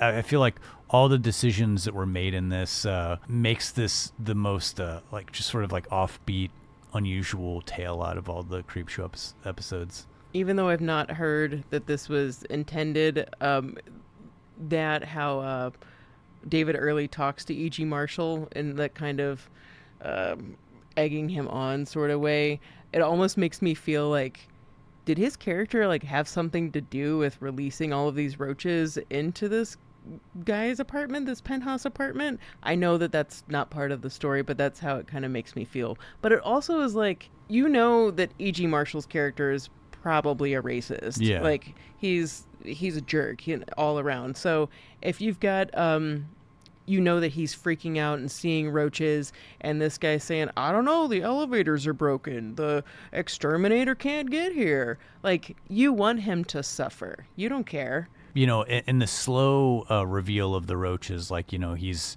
got him in his shake, his blender. The idea of this final shot of them bursting out of his chest, though the effects, you know, you can see you can see the outline of the effects in this nowadays, but it's still very effective and it's still very disgusting. And the fact that these are real roaches. This isn't CGI. Like, you're seeing just thousands of gross real roaches on screen. There were roach extras of painted peanut shells and raisins, but I don't think you're not going to see those in these scenes at all. No. Those are the still roaches. It seemed unnecessary they had so many roaches. You know, if you see any behind the scenes footage, it's disturbing how many roaches they have. You know, that scene of the roaches bursting out of E.G. Marshall's chest. So how they did that was they put all of these roaches into like syringes and like were trying to plunge through the chest. But what happened is the roaches got stuck in the syringes. So that's why you see it's like kind of like they're trying to come out. The eruption out was larger than they expected because the roaches got stuck in those syringes. So it looks even grosser because of that tiny little mishap, but it really works. Romero said that, I mean, trying to film roaches. Okay, back in Arachnophobia, we learned about controlling spiders and how to film them. It's worse with roaches. Can you imagine? I mean, yes. Oh, I can imagine. Yeah. I don't want to, but... Romero said you had about 20 seconds to get a roach shot before they completely disappeared. Whether they went into the walls, into phones, into the computer, anything that was on set, they would disappear into. For the mass roach scenes, like taking a 10-gallon tub and just dumping them out on the floor... you've got 20 seconds to get the shots that you need and doing it over and over again. I think the only way that they could kind of control where they went was using Vaseline. I saw something where it said that worked, and then I saw something else where it said it didn't work. Savini did know that using CO2 slowed them down, so making them colder slowed them down. So if you needed them to be in a shot for a little bit longer, put them in the fridge. I think roaches have rights now, and putting them in the fridge, maybe we might not be able to do that in 2024. But I will say in 1982, they had their own trailer. They were fed wet dog food. They didn't have to live on bat shit. And Romero taught us that roaches, surprisingly, are very clean critters, which I don't... Okay, why do they live in filth then? But the set stank very, like, awful. And everyone brings this up who talks about this. Do you want to know why? You're trying to make me gag during this episode. Do you want to know why? I don't, but tell me. Tell our listeners. Because when roaches get scared, they drop everything. Whether it's eggs or poop, anything. They just drop everything and go. And so I've always wondered when people say you're not supposed to squash a roach. And I've always been like, why? Why do you not squash a roach? You want to get it out. You want it to die. I don't want that thing to keep living. There's a billion more of them. It's because of the egg factor. Is that true? I thought that was like a rumor. I don't know. Okay. I don't know. But I know that here that they do drop everything because they scatter. Whether it's eggs, shit, whatever. If I can just say one more thing about roaches. If you must. It's pertaining to the movie. So after, you've got almost 30,000 roaches here. A lot did escape. Most were exterminated, according to Romero. Afterwards, though, the crew kept finding roaches throughout the rest of the shoot in sets, in furniture pieces, clothing, and allegedly in the the production, the set, the sound stage that they created out of this like abandoned school, it's now a Siemens Energy Corporation building.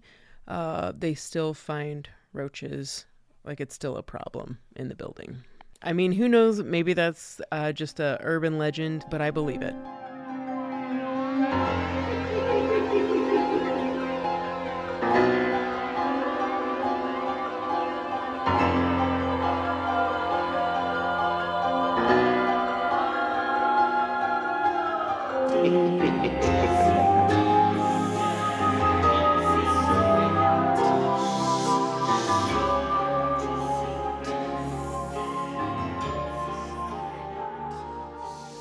Once I had everything shot for Creepshow, you can imagine the difficult task of trying to edit a movie like this because, I mean, how many movies have we covered on this podcast? 100 or so movies. And you always hear about, you get everything shot even though you've got a script, you've got a blueprint, and stuff is always running longer. It's like you always hear about like, oh, the original cut was 4 hours, because certain elements of the story, you trim them off or you extend them.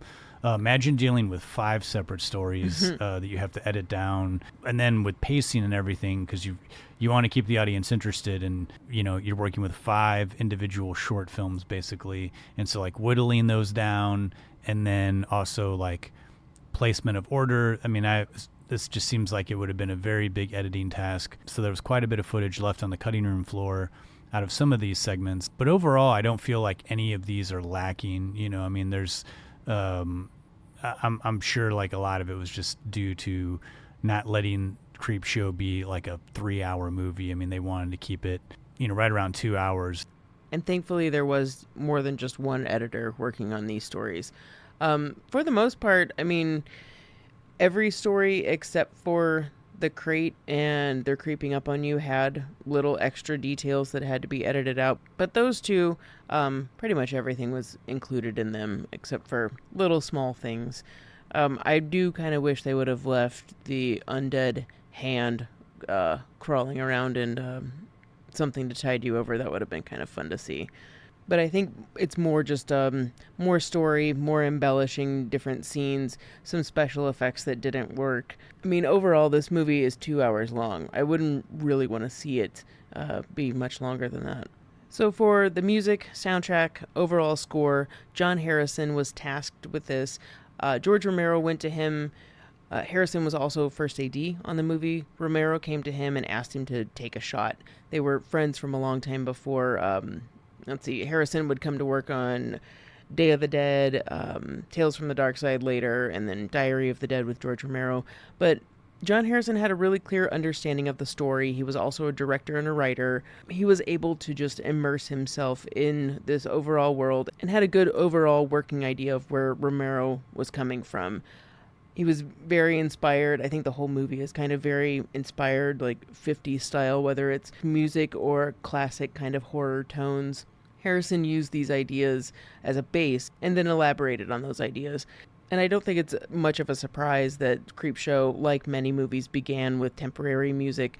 And in this, I mean, Romero, when you're coming from a independent, low-budget background, you're also going to utilize a lot of free sounds and music from free libraries, too. So that was definitely utilized in this movie, too. And I got to give it up to Romero. I love the dude as far as a filmmaker and being able to take a large budget and know how to plug the money in where you need it, but also know where to get cheap stuff on the back end to make it even better.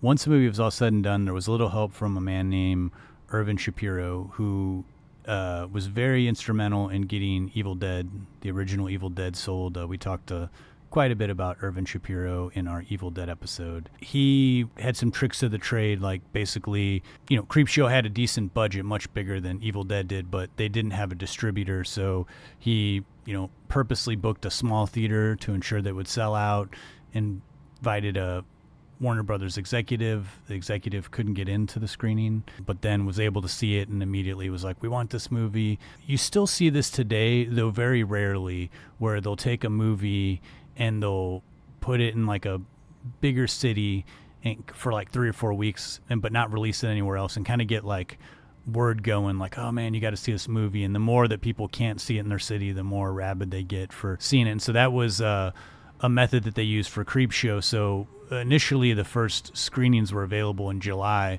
but the movie itself didn't get a wide release till November, which I find a little bit odd that they didn't capitalize on the sort of like October.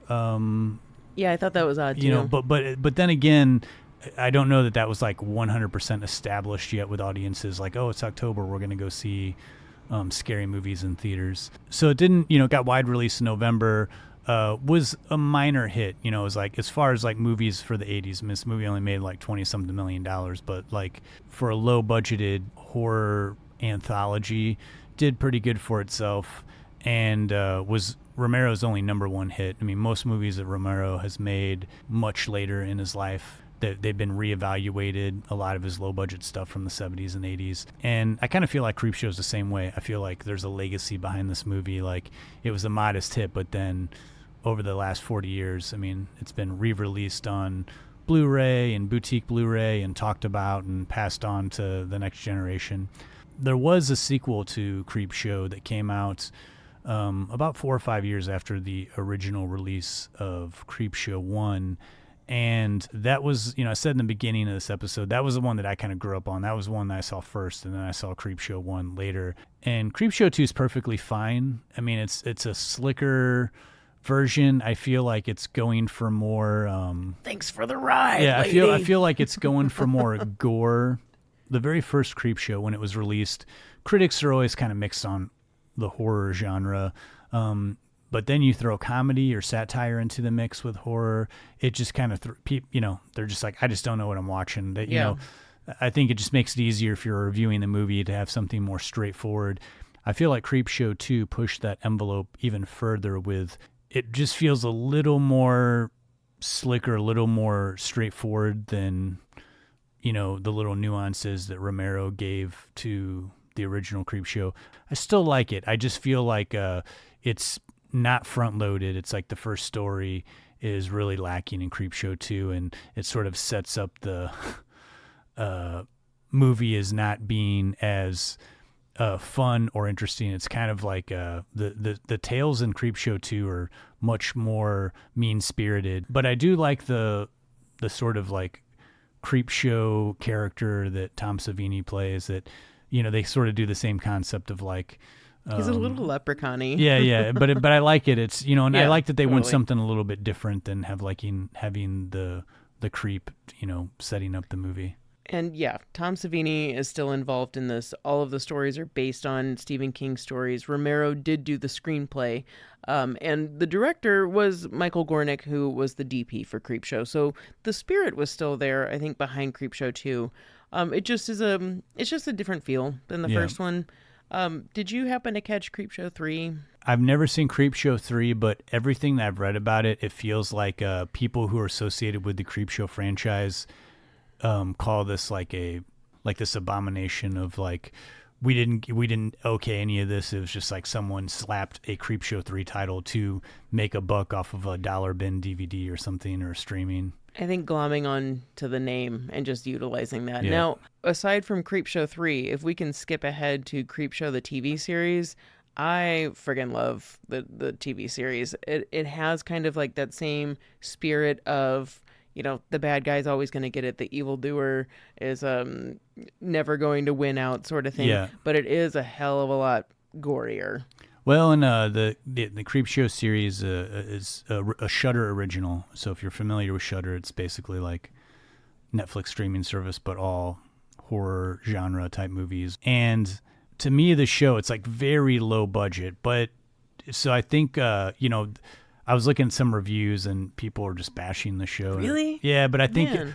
it's because they're used to streaming shows having like being slicker and having a bigger budget. But when I watch like the Creepshow Shudder TV series, the budgets look very along the lines of like how Tales from the Dark Side used to be growing up. Very low budget looking, but you've got incredibly talented people like Greg Nicotero behind it. Yeah, and so it's a lot of fun. I mean, I think that the Creepshow spirit is there in the TV series as well, and it's worth your time to check out. I mean, you know, it's definitely one of those things where it's just like, yes, one episode's going to be better than the other, more interesting, but as a series, it's fun, and especially for this time of year, like it's fun to just sit down and watch Tales from the Dark Side, watch some Creepshow TV, watch Tales from the Crypt. I love these little getting home and tossing on like a 30-minute little segment to watch. I would kind of liken it to the crowd that watches Black Mirror being maybe into Creepshow. Black Mirror, while I've been entertained by it, there's some episodes that I've skipped because they give me a lot of like inner anxiety and dread, and I don't feel good generally after a Black Mirror episode. But Creepshow, the TV series, is still pretty fun. Even though they're, the stories are dark, obviously they're horror stories, but I think that the fun element is still living in the TV series. Yeah. Well, let's stop there on Creepshow for a little bit. We'll come back with some final thoughts on Creepshow and our rankings of the segments. But let's get into our picks of the week. Lindsay, you went with Tales from the Crypt from 1972. This is one that I always saw that box at Blockbuster, but I never rented it because I thought it would be like a somewhat boring horror anthology because I grew up on Tales from the Dark Side and Tales from the Crypt, the TV show. So what can you tell me about the OG Tales from the Crypt? It's a pretty scary cover. I mean, if I were a kid, I would be like, oh, I don't know about that. But I could see the stodginess of like 70s horror. But in 2024, giving this original Tales from the Crypt film a watch, it's impossible to not think about the incredible HBO series of the same name that ran from 89 until 96. From director Freddie Francis, probably best known for this film, but also a handful of other Hammer horror films like Paranoid, The Evil of Frankenstein, and Risen from the Grave. I mean, some titles you just can't forget. With an obviously very keen eye, Francis began as a cinematographer, and his attention to detail is not lost in Tales from the Crypt.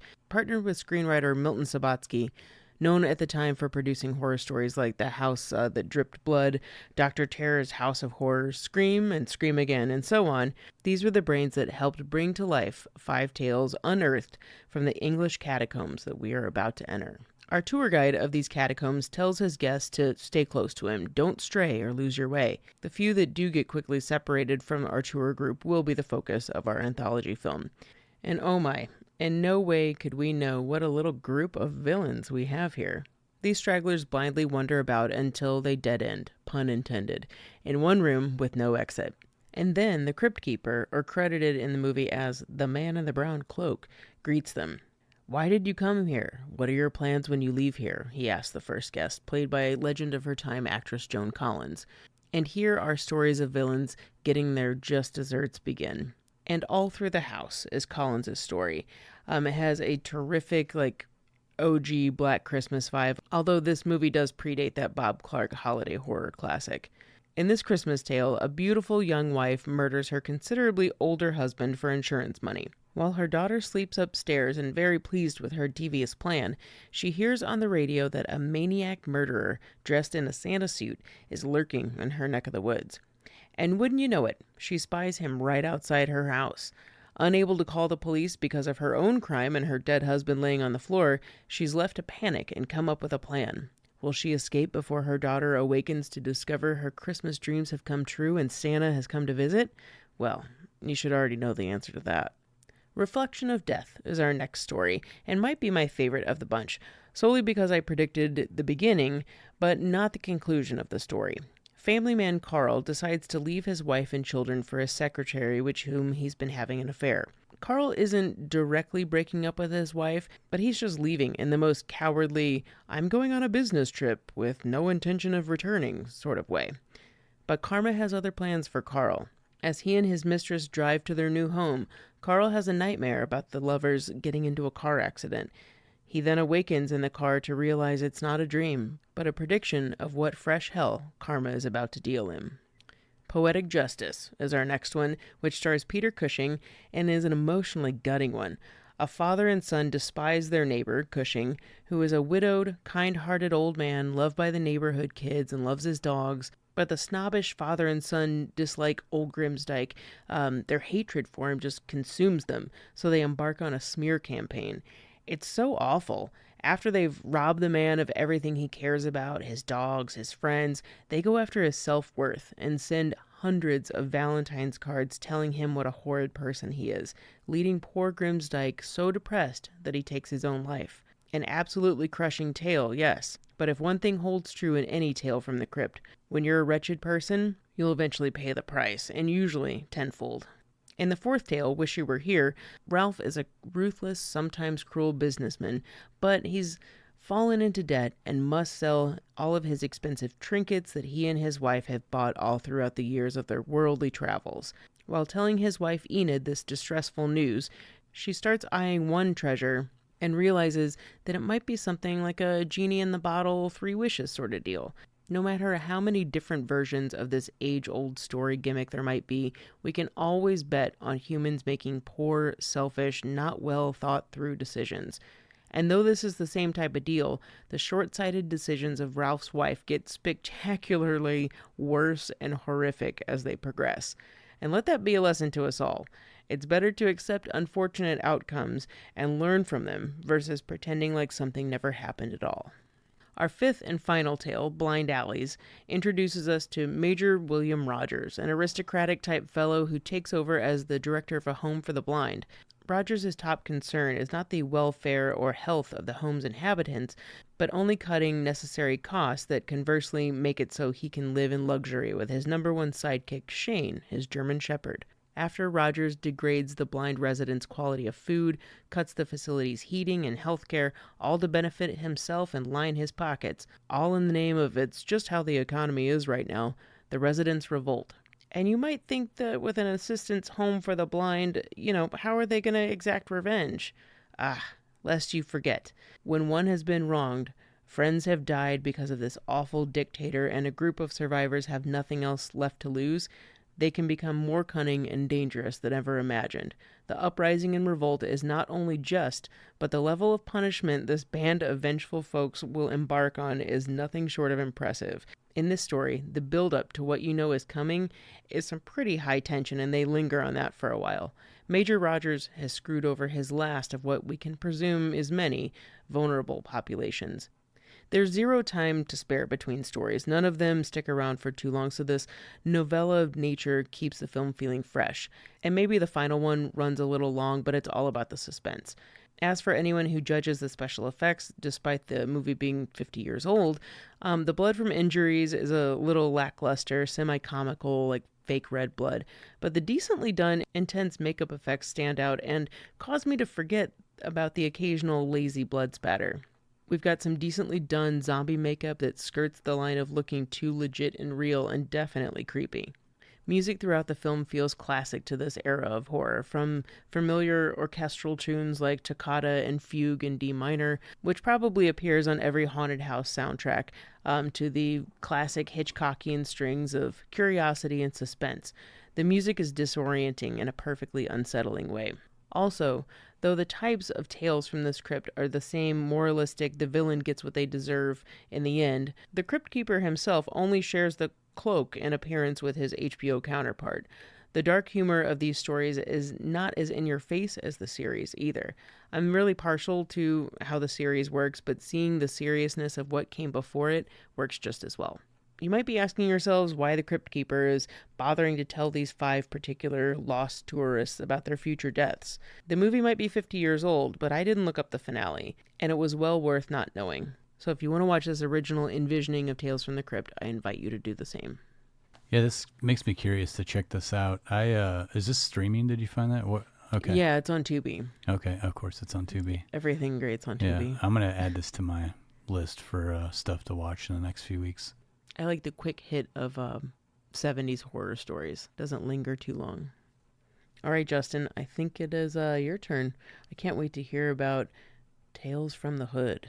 Yeah, so when we started talking about horror anthologies, I was thinking back of all the horror anthologies that I had seen, and I really was trying to think of, try to find something that was a little bit different than what we were doing, but also familiar, and I landed on Tales from the Hood, which I saw in theaters when it came out, but it had been since the 90s that I saw this movie. And when I started it up, right away, I was on board. I was like, oh man, it feels so dated, but at the same time, kind of fresh because it's a horror anthology setup. It's like, except for it's set in the 90s during the time when there were a lot of these like in the hood movies, which we've covered on this podcast. We've talked about Menace to Society, Boys in the Hood. And you have this setup of these three guys who are gangsters, and they're basically going to get drugs from a dead body that for some reason the guy at this funeral parlor has it. And they go to a funeral home, and it's a really creepy funeral director. They're basically like, we want to get these drugs from you. And he's like, oh, you'll get the drugs. But as he's taking them through this gigantic funeral home, they keep stopping on these bodies. And then he basically stalls them by telling them the stories of each one of these bodies. And thus we go into these 4 different segments. We keep coming back to the funeral director and these 3 guys. They get more and more creeped out or angry as it goes on, because they're like, why are you wasting my time?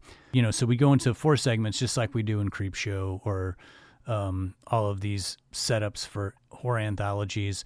But this one is a little bit different because this one is predominantly an all-black cast, which you didn't normally see in the 90s. Like in the 90s, and there's a great documentary that talks about this. Like there was just like very few black characters in horror movies in the 80s and 90s.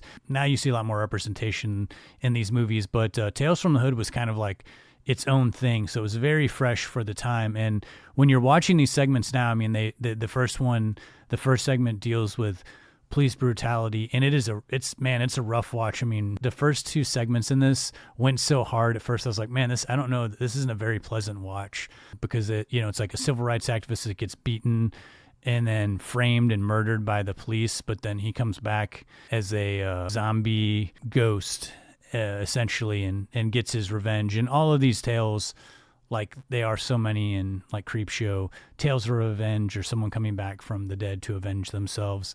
In this one, the civil rights activist who was murdered, who comes back, also portrayed the hitchhiker in Creepshow too.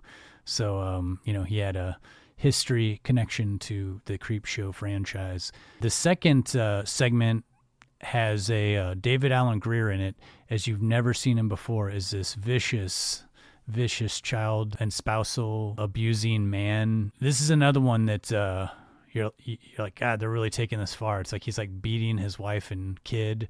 The tables get turned. This one has a really great payoff that I won't spoil if you haven't seen Tales from the Hood. The third segment, they lighten it up a little bit.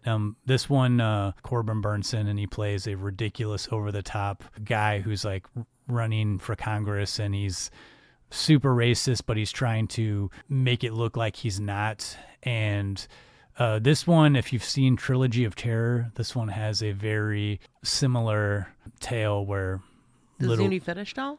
Yeah, will come to do the avenging.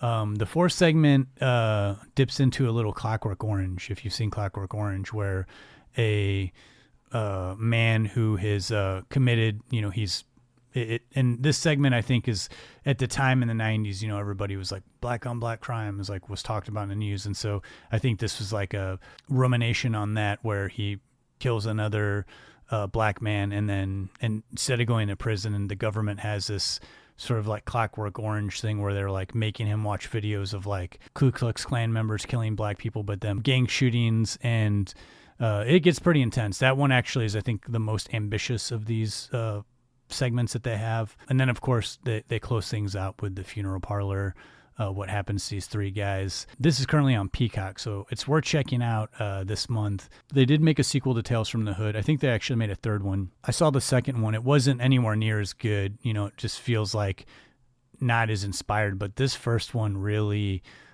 is something special. And it was also nice too, because it's like, you can tell this had like a decent budget, like the effects are great. It wasn't like a low budget affair where a studio picked it up. Like this was a studio picture.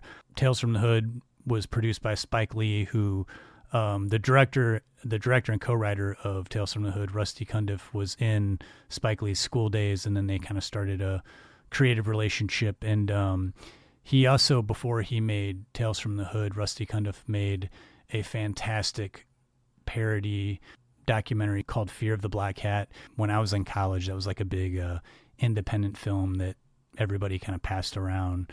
Fear of the Black Hat's done very much in like a Christopher Guest style. That's awesome. I really want to check that out. But Tales from the Hood, man, I don't know if forgot seeing this or just never had, but I absolutely loved this watch. The first one had a little Candyman vibe, but each story had something so special and such a good takeaway from it. I was hooked from moment one. Yeah, it's absolutely something that feels fresh, but everything in it feels like it's pulled from something that you're familiar with. It's doing like an homage to something, but is unique all into itself. Well, those are our picks of the week. Tales from the Crypt OG and Tales from the Hood. Here's your Murray moment.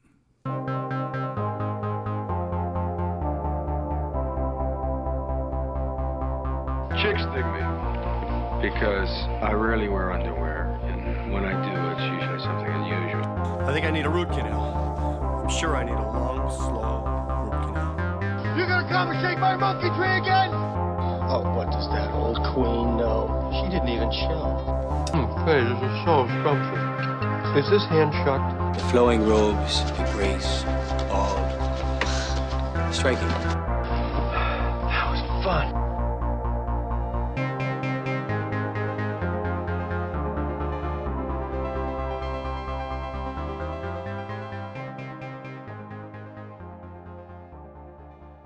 The cheeky yet totally dark way Creepshow makes sure the bad guys get served is a delightful way to end each story of necessary revenge.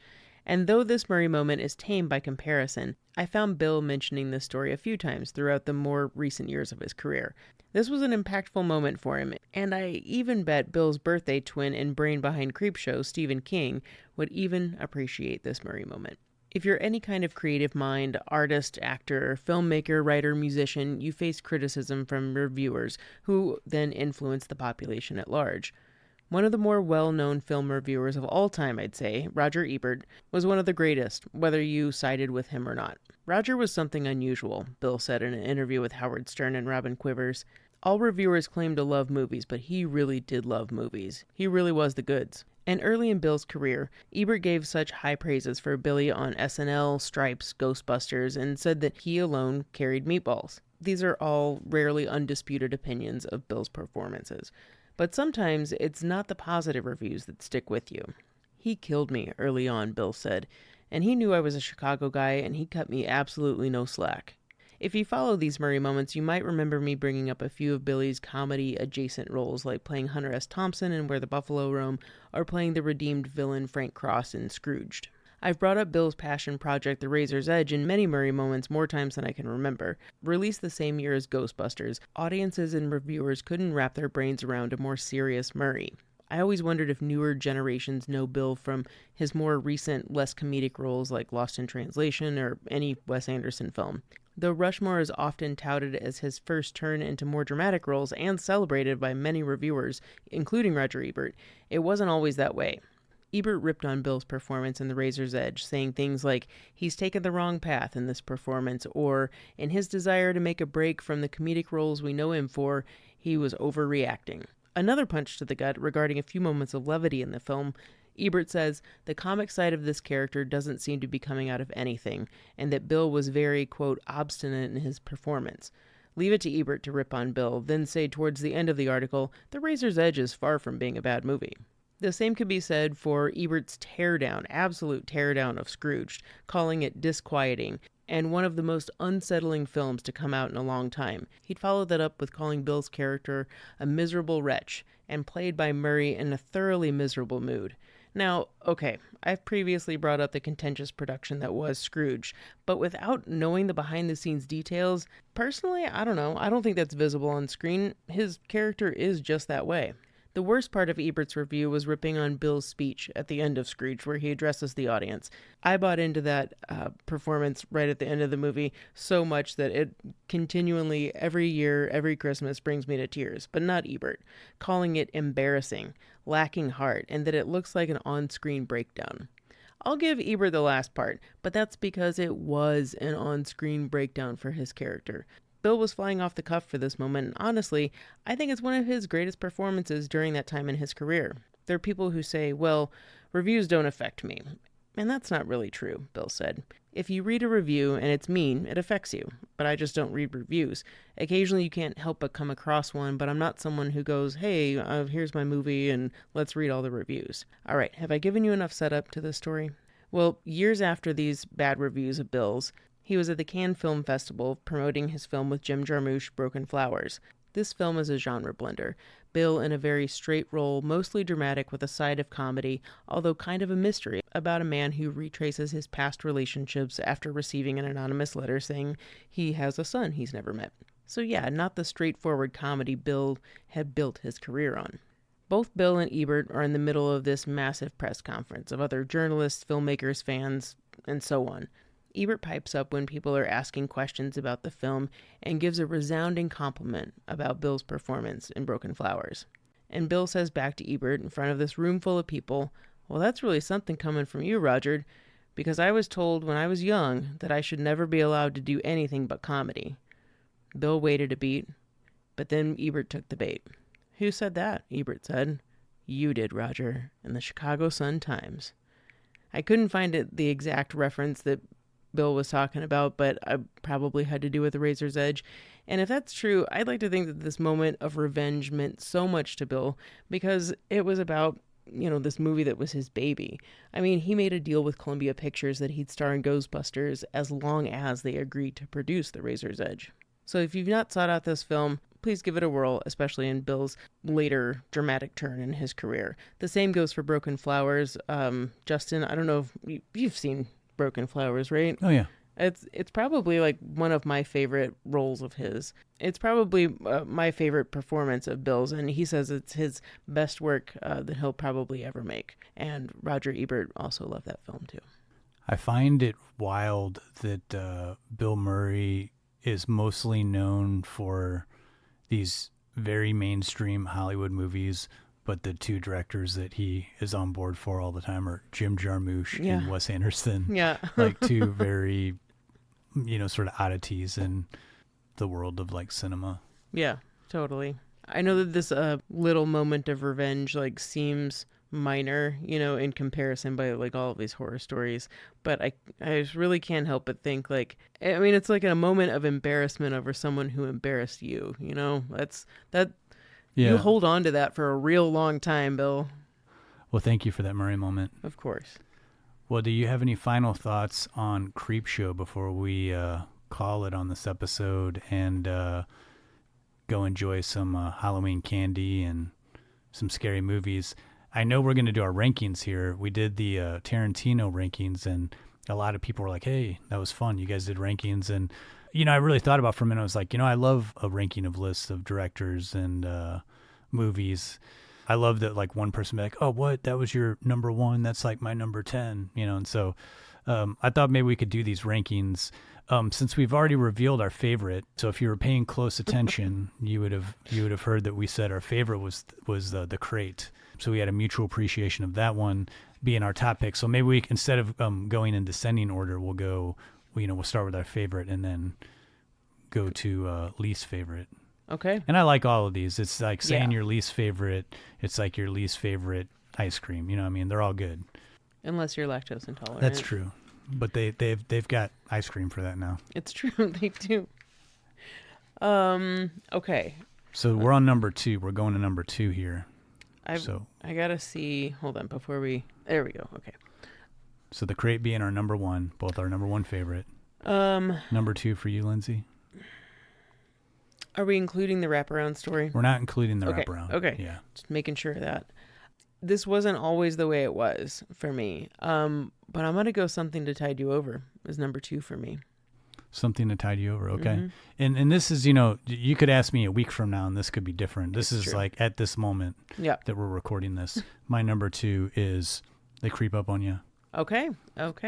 I know it seems sort of strange because to me it's the weirdest one, but it affects me the most viscerally. So I made that my number 2. So my number 3 is Something to Tide You Over. Okay. Yeah.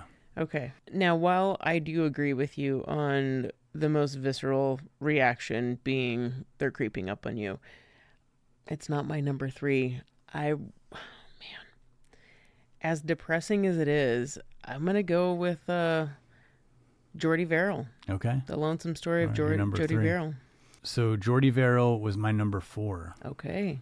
We are kind of mixing it up here. Yeah, I think earlier in my life that was higher up on my list, but now when I watch it, there's this like feeling of dread that the overtopness of that segment takes the sting out of the dread, but it's not as pleasurable to me. But I do love this like ridiculous performance by Stephen King. But yeah, it made number 4 on my list. Okay. So what was your number 4? I'm finally going for it. They're Creeping Up on You. Okay. Is number 4. Which leaves us to agree upon our least favorite, even though we love all of these stories, being Father's Day, the opener. Yeah, which, I've talked to people who are huge Creepshow fans, and Father's Day is like their number 1. Really? A lot of it, I think, has to do with the Ed Harris dance. Which is the first thing that pops in my mind. But overall, this to me is like the most where when I'm watching it, I'm like, my brain is like, I'm looking forward to seeing the other segments. That's why it's my least favorite. And when you asked me earlier, would this story be good placed elsewhere? It is, because it is my least favorite of the group. Why I would want to start out, because it is a very exposition of a story. It has a beginning, middle, and decent end. So does Jordy Verrill, but that's a real bleak way to start out a movie. Well, if you're listening, please do. We'll put this up on socials, but we'd love to hear your rankings, how you your favorite and least favorite. Oh yeah, of the definitely. Creepshow segments. Aside from our rankings, Justin, do you have any final thoughts, little nuggets that Creepshow has left you with? Anything else? I didn't really. I mean, overall, I just don't think horror anthology ever gets old. Like all day long, I love for these anthologies to keep getting made. I do miss the days when they would get bigger budgets like Creepshow and Creepshow 2 got. But I would like to just extend a special mention. You brought it up earlier, the Tales from the Crypt TV series HBO put out. I've been revisiting those this season, and oh my God, I mean, it's just a who's who of your favorite actors from the 80s and 90s, favorite directors. I mean, everybody's are in one of these, like from Tom Hanks, freaking Arnold Schwarzenegger directed one of these. It's just they're so good and so much fun. And a couple of them are actually like really scary. You know, it's like there's a lot that are just fun and entertaining, but then every now and then they throw one in there, and it's like I'm like, lights are off, and I'm like, man, I'm getting a little creeped out. Yeah, you know what? I still have to return like 3 DVDs. Yeah, those 2. I'm sorry. I was going to mention it. Yeah, I still have them. I've got the whole collection, so I've got plenty I'm sitting on here. My final thought, aside from leaving you with the idea that Leslie Nielsen had a fart machine the entire time that they were filming his segment, so just imagine that very serious story and Leslie Nielsen also having a fart machine. My final thought is something I never would have noticed unless it was pointed out to me. If you watch in each segment except for Something to Tide You Over, is that the one? I think that's the one. There's a marble ashtray that, for whatever the reason may be, makes an appearance in every single story. And I think it did make an appearance in Something to Tide You Over, but Romero thinks that he just kind of forgot that they were doing that and accidentally cut out that scene. It was a little idea or joke that the key grips on the production came up with, so they kept putting it in different segments. Little nuggets like that. It's kind of fun to watch out for. I'll look out for that in my next watch. You do that, Justin. Well, thank you so much for listening to our episode on Creepshow. I'd like to say we are going to be taking a little bit of a hiatus, which we'll be putting up on our social media, but we will be back.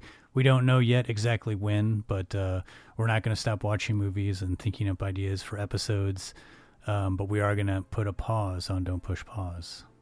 So we'll still have social media content, and we'll still be out there. Feel free to write us, get in contact with us, suggest movies for future episodes or future picks of the week, anything like that. Thank you so much for listening. Until next time, I'm Justin Johnson. And I'm Lindsay Reaper.